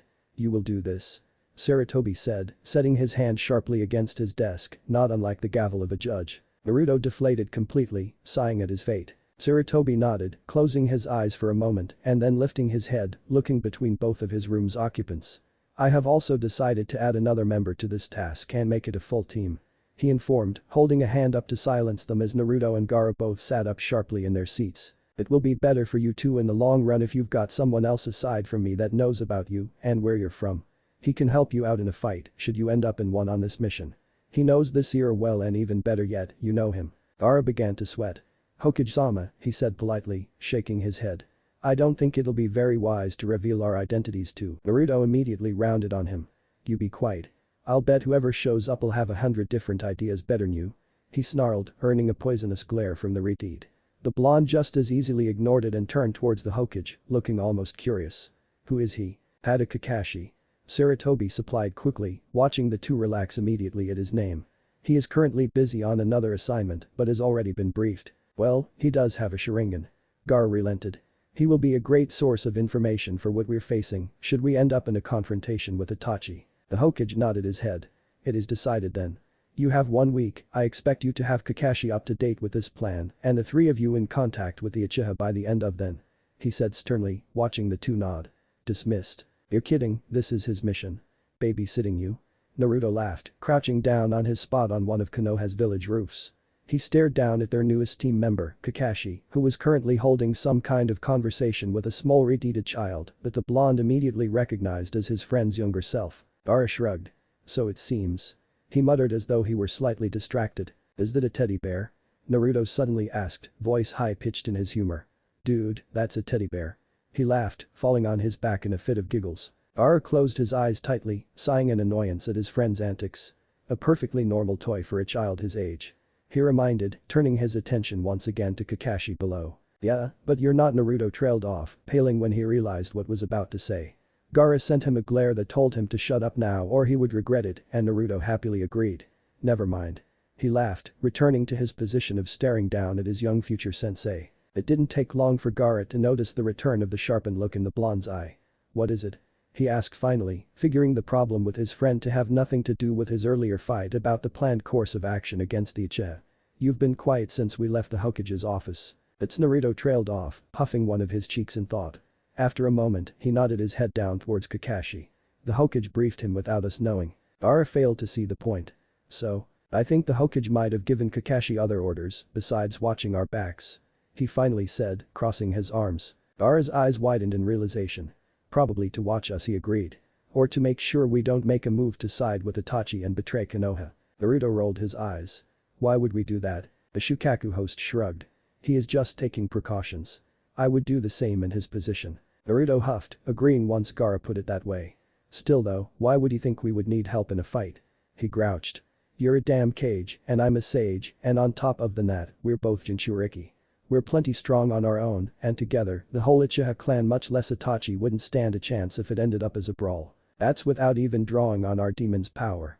Naruto pointed out, jabbing a finger down towards the unaware Kakashi. Having him around in a fight would be dangerous, and he could get in the way. Gaara sighed, shaking his head. Sarutobi knows that you trust Kakashi, and he knows that Kakashi will never trust us, not completely. How's it you know my sensei so well? Naruto asked, eyeing the retard with a flat look. It's creepy. You talk a lot. Gaara retorted airily. It is easy to learn things when there is a constant source of information. That's cold. Naruto said in mock hurt. Seriously, that was mean. I think you made me cry inside a little bit. The future Kazekage ignored his friend's sarcastic remark, instead, focused on recalling everything that had been said to and from the Hokage. He frowned, remembering an earlier, seemingly pointless bit of information. The Hokage stated that he had suspicions beforehand and that the Uchiha were acting strangely and that he had assigned Itachi of all people to watch his father. Naruto blinked. Wait, but we already told him that Itachi's the one that killed his family, then after that he said we had to watch Itachi. It makes perfect sense. Gaara said, cutting him off. He wants us to stay occupied with Itachi when the problem lies with his father, Fugaku. Naruto's eyes widened in realization. He's sending us on a wild goose chase. The future Kazekage shook his head. He is keeping us in the village, keeping us occupied with something we want to do, and in the end, if things go as we have described, he will have the information of the future he wants. Orochimaru's attack during the Chunin exams will most likely not happen if we save the clan, as he will either snatch another member of the clan entirely, or he trailed off, frowning. No, never mind. What? Naruto asked, raising an eyebrow suspiciously. What were you going to say? It's nothing. Gaara dismissed. We will stay with watching Itachi. Naruto huffed in annoyance. Still. I thought you just said that we should focus on his dad. We will, but we will observe Itachi as well. I have a feeling that his massacre of the clan was not as black and white as we had earlier thought. Seriously? Naruto asked, groaning when the retard nodded. Why couldn't anything ever, just once, be easy? It is 5 months before the slaughter. If Itachi truly were a psychopath and one night decided to kill everyone, especially if he were so highly ranked a ninja as you said, then he would leave no hint so early on of his intentions, if he left any at all. Gaara said suddenly, turning towards his friend. Naruto frowned, keeping his eyes trained on the rooftops. But his dad is nervous. He agreed. We need to figure out why the hell his dad is nervous. We figure that out, we figure everything out, probably. The retard simply nodded. Naruto stood up suddenly, his face stretched out into a wide, sarcastic too sweet smile. Damn, and here I thought your plan was gonna work, too. Gaara huffed. Do not get your hopes up of getting out of it. He said, ignoring Naruto's look of surprise and continuing on. All tactics are gambits, and a gambit is simply a scheme that will backfire, should the opponent see it in time. Fortunately, we've noticed the Hokage's scheme soon enough. Our plan can still work. Naruto looked reasonably doubtful. How? By turning his own plan against them. The other teen supplied vaguely, glancing down towards the young Haddock. "Kakashi-sensei?" The blonde asked, a bit confused. "We simply need him on our side." He shot Gaara a bored look. "Since when were their sides?" "The moment the Hokage tried to sabotage our mission." "Ha!" Naruto barked loudly. "That's easier said than done. Kakashi's probably smarter than you, and you've already said it yourself, he won't trust us." He chided. "He'll never do anything you tell him you're a Kazekage. He'd never take your command unless it was in the middle of a fight and you told him to duck. Hell, he might not even do that." "You're absolutely right," Gaara said, the odd tone of his voice and the blank expression on his face giving Naruto a weird vibe. "That's why you will talk to him." "Who? You? Me?" "Yes, you," Gaara said, his patience running thin. Naruto rolled his eyes, not able to believe that he was friends with someone who had such a bad sense of humor. "We've made it clear that there is a fifth Hokage, although we have never said who that fifth Hokage is. I can't say I was the fifth. They'd never believe it." He snapped, his head turning to the side quickly. His eye twitched and fist balled up in anger while grumbling something along the lines of "really pisses me off too. Who said it would be you?" Gaara huffed. "We'll make Kakashi believe he was the fifth." "Kakashi-sensei?" Naruto asked, attention snapping back to Gaara. "Why him?" "Because even if he will not believe it completely, we will have planted the idea in his head. Kakashi is a hardened shinobi, there is no argument to that, but as it is now, he's younger and less experienced." The Redeed reminded, before lifting his hand and pointing towards the Hokage monument. "A trait of all Hokages their pride in their village and need to protect its people. The Kakashi of our time has shown these habits, at least when it concerns your team." Naruto snorted, almost laughing at Gaara's misunderstanding of Konoha's will of fire. He didn't say anything, however, knowing that his friend's words weren't without truth. "We need him to want to protect the Uchiha clan," he stated, earning another nod from the Redeed. "If we can get him to do that, then he'll eventually realize that we're the ones seriously out to save them, while the old man is just trying to get us to run around in circles." He finished with a grin. "Precisely." Naruto Uzumaki hated futons. They were flat, hard, collected more dust than a neglected house, and were very nearly impossible to get comfortable on. A lump of whatever the shit that stuffed the traditional bed found pleasure in forming a rock-hard mass just under every single pressure point imaginable and positively refused to let him sleep for more than a half an hour at a time. What's worse was that the friggin' monstrosity somehow managed to generate an unholy reek of rotten laundry detergent. He didn't know if soap could rot, but if it did, Naruto was pretty sure it would smell like his futon. And so, Naruto's ceiling bore the brunt of the blonde's wrathful half-asleep glare at the unjustifiable hour in the morning. He closed his eyes, evened his breathing, and tried to calm down by listening to the gentle sound of the clock ticking on the other side of the room.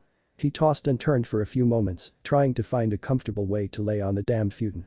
No wonder everyone only kept them for guests they sucked to sleep on.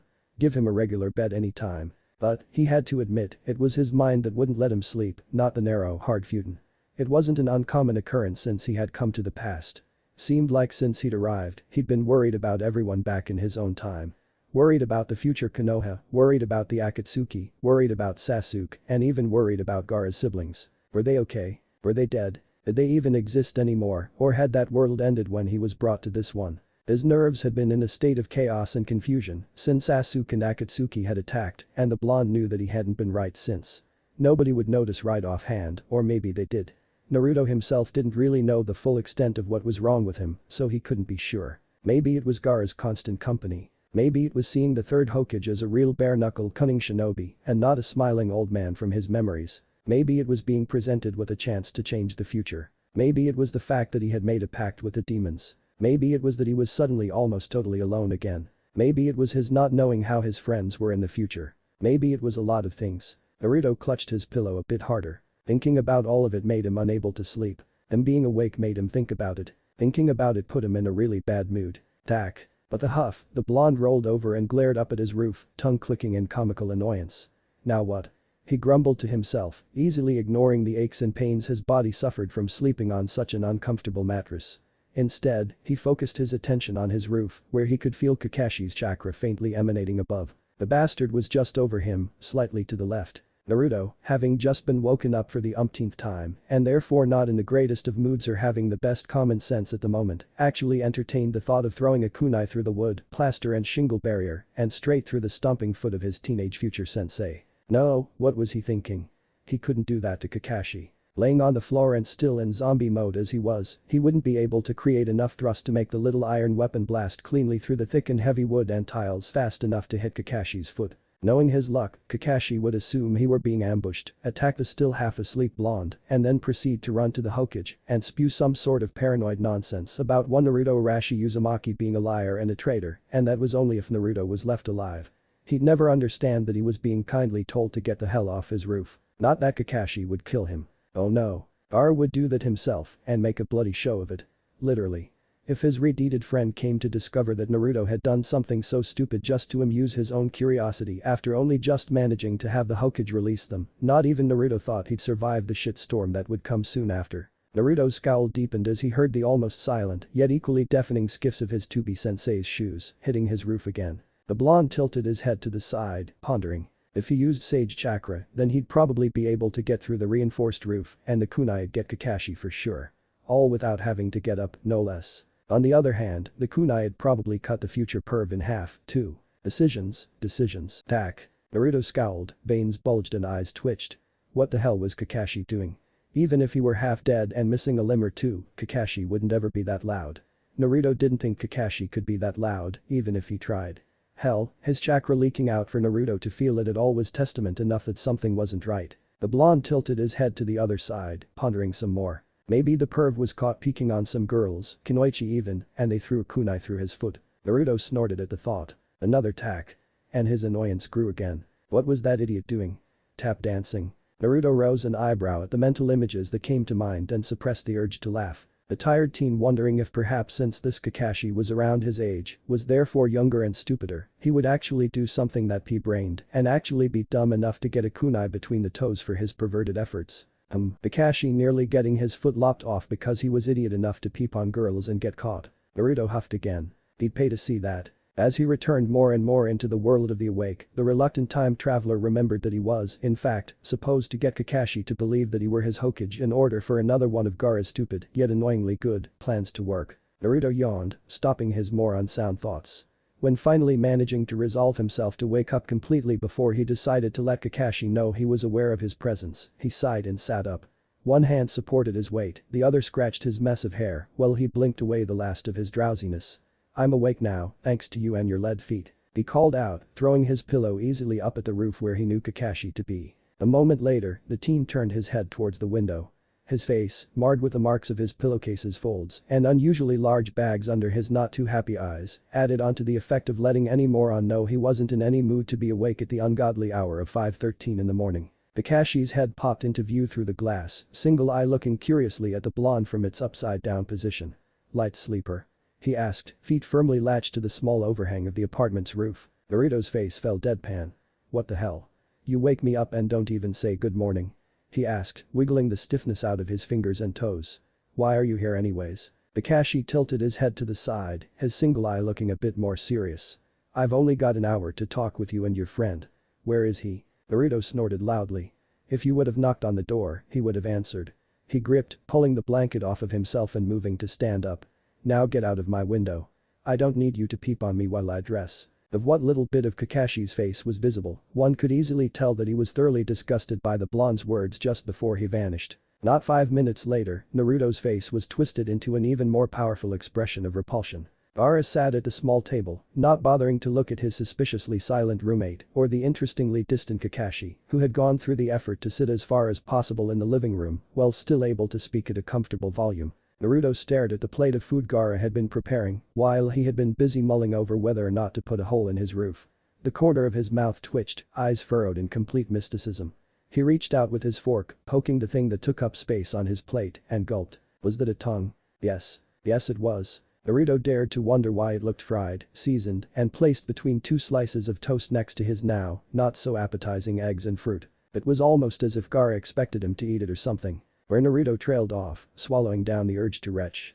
Why did his own tongue suddenly feel half paralyzed, as though it were scared that it were going to be on the menu in a few minutes? "Where did you get that?" he finished, face turning green as his eyes fell on the bulging taste buds of the seared, was it even called meat? He most certainly did not buy that last night. "It is from a foreign foods market down the street," Gaara explained airily. "I wanted gizzards, unfortunately, this is all they had."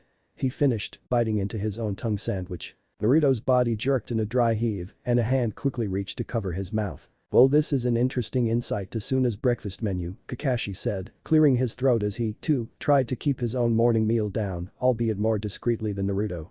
I believe we have business to discuss. Naruto almost wanted to cry in gratitude for Kakashi's ability to get him out of having to choke down Gaara's utterly foul idea of a breakfast. Eat, Naruto. You will need your strength today. The blonde let out an anguished sob. I don't know, they might be able to pick up the chakra signatures. Naruto rolled his eyes.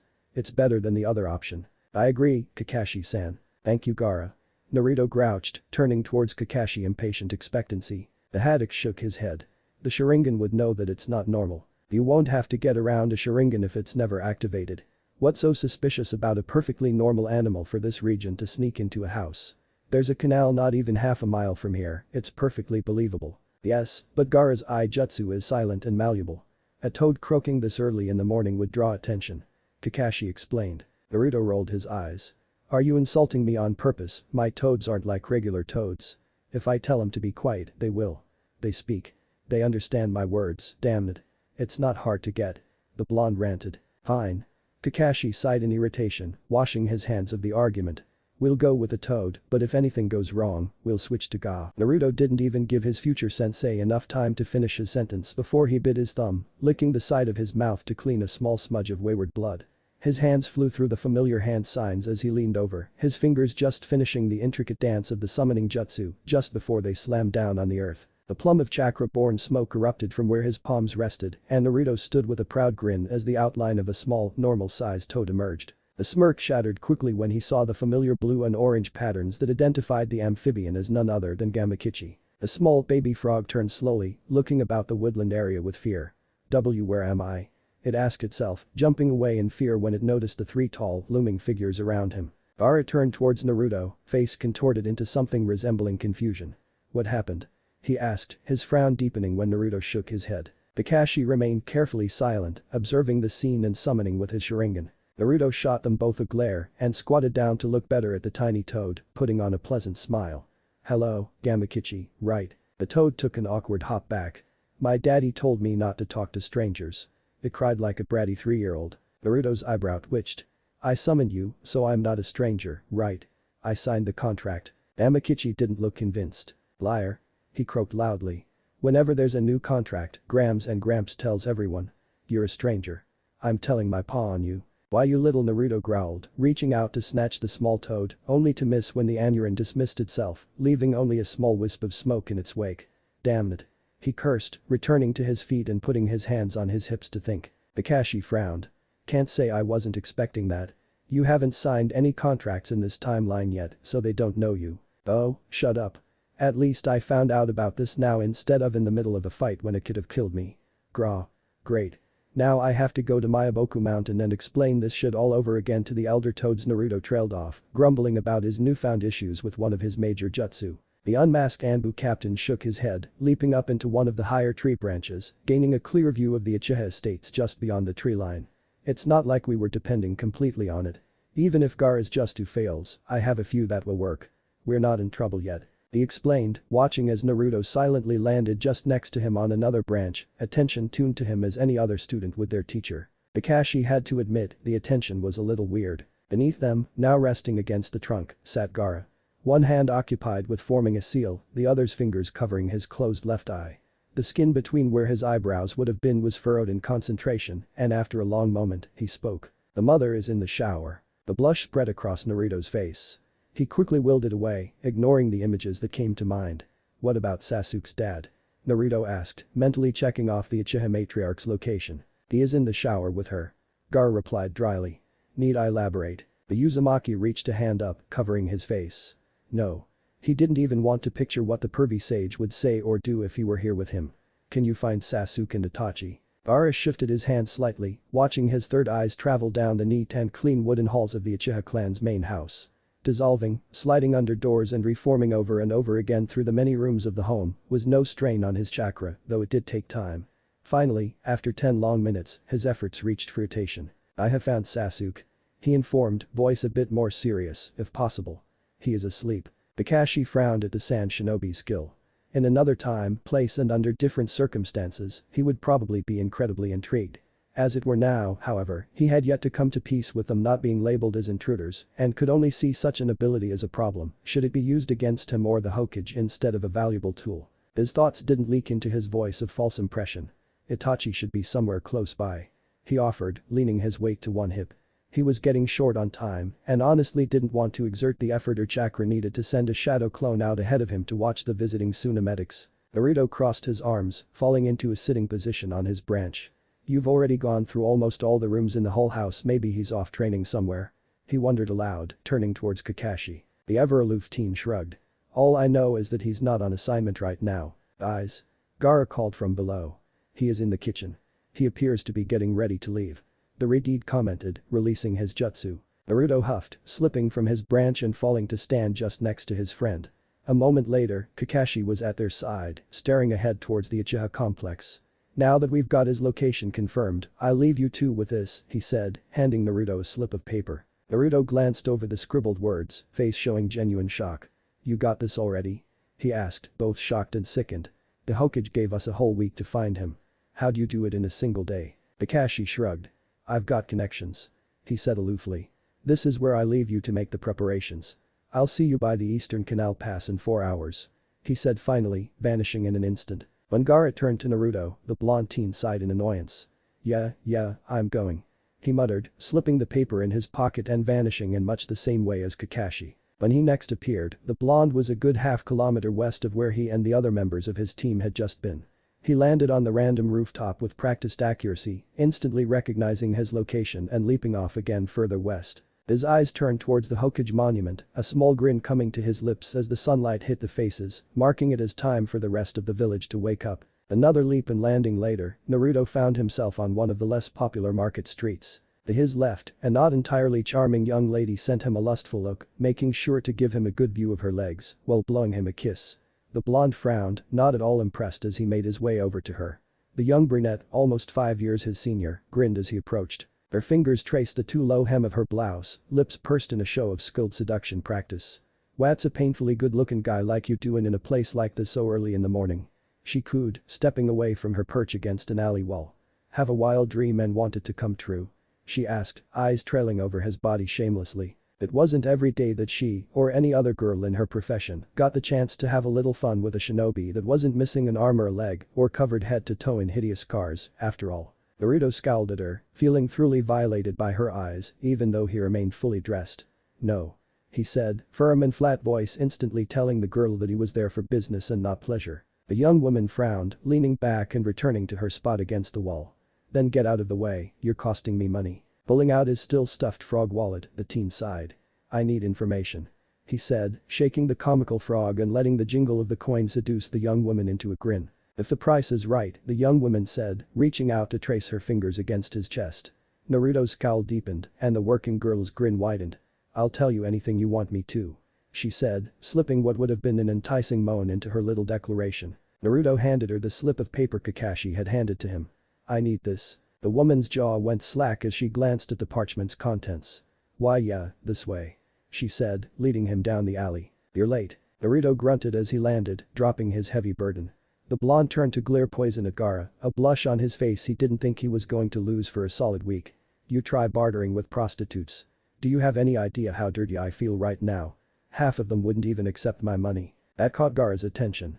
"They recognized you as the host of..." Naruto cut him off by practically tearing away his jacket, shrugging the heavy orange costume off almost desperately.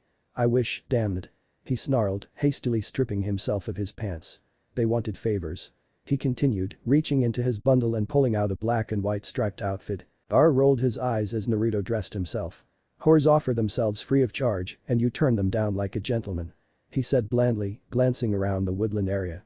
"Such chivalry would bring your sensei to tears, I'm sure." Naruto grit his teeth as he buttoned up the convict uniform, bending over to reach into his package, pulling out a red and brown ogre mask, adorned with a wild mane of black hair, long enough to hide his own blonde spikes. "Keep it up and I'll go back and make sure that all the drag queens in Fire Country know where to find you," he warned, pushing the mask high on his head and freeing his face. Gaara kept curiously quiet on the subject after that. Instead, he turned to face the large wrapped bag at the blonde's feet, pulling one of its folds aside and glancing at its remaining contents. "It looks fresh enough," he finally said before reaching out to the cadaver's bare torso and stabbing his hand into its stomach. Naruto screwed his face into one of disgust. He better fucking be, I had to watch him get ripped off his screw and have his neck snapped. Poor bastard didn't even get to finish. He said, scowl deepening at the man's still erect member pushing up the thick black body bag that housed him. His eyes traveled up again, watching as the body's flesh moved in unnatural ways as the Riteed's hand groped around on the inside. What the hell are you doing? He finally asked. He watched as Gaara pulled his hand out, wiping the excess blood onto the body's bare chest. He is an escaped convict, it is not unheard of for men in his situation to have surprises inside their person. He said, tossing the blonde a small rubber ball. Naruto caught it with ease, rolling the small bundle through his fingers carefully. What is this, drugs? He asked, blinking in surprise. Gaara nodded, stepping over to a small puddle of water and using it to clean his hand of the mess. The sand on his hand and forearm jumped away like a burnt cat, floating impatiently as it waited for him to finish. One of the more powerful hallucinogenics that Konoha is known for, I assume. If it had gotten mixed with my sand and then made contact with me, I do not wish to imagine the problems that would come after.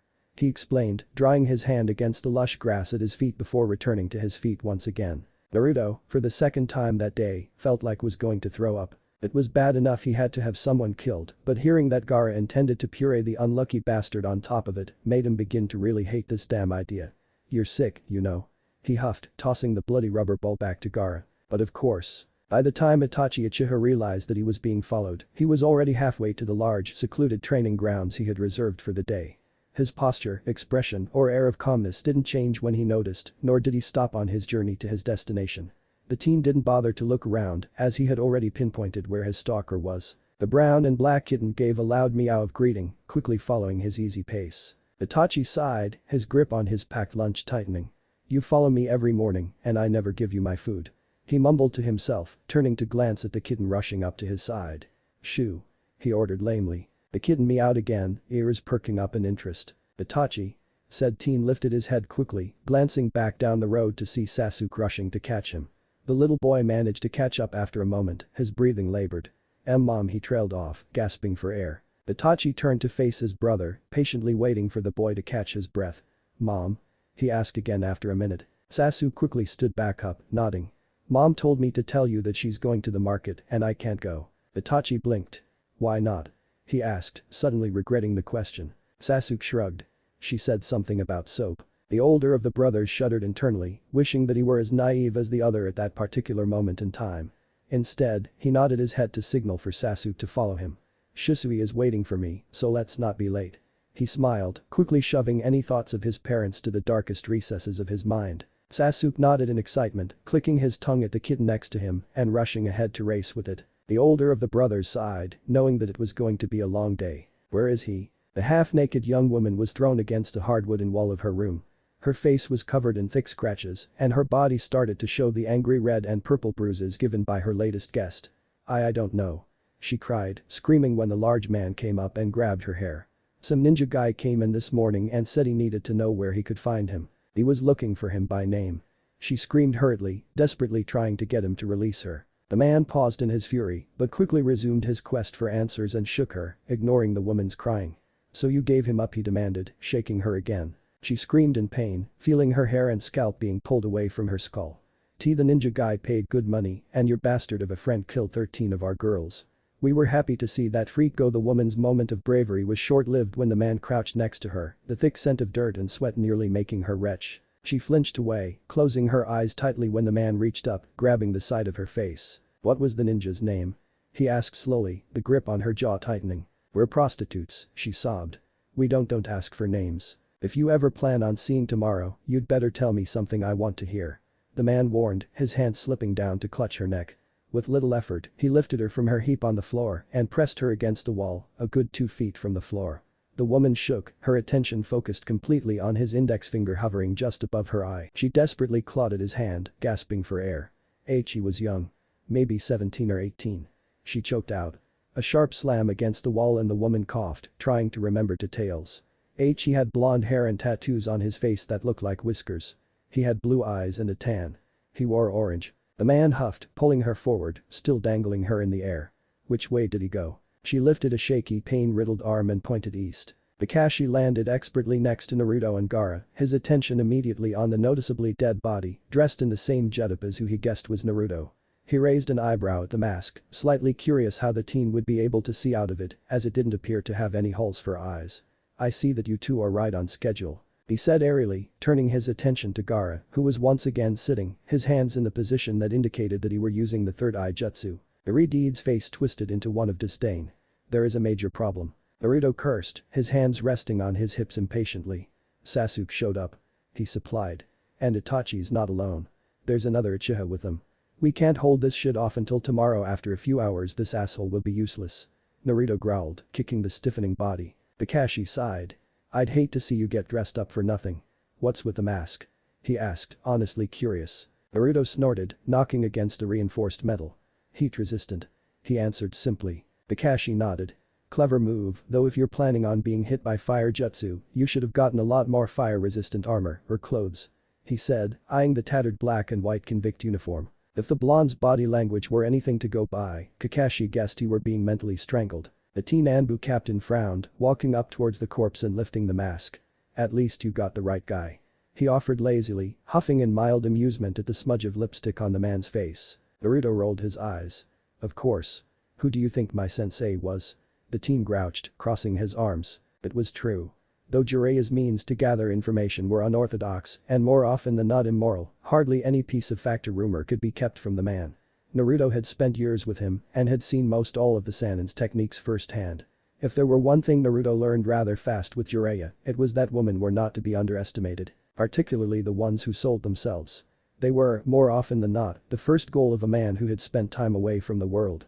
He also knew that those same women, when given even more money, would sing the secrets of any man who had been naive enough to tell her. Finding a man who had escaped from Konoha's high-security prisons, had been a pervert, and rumored to return to the village, was the kind of bastard that wouldn't be hard to find. Gaara stood up, releasing his jutsu.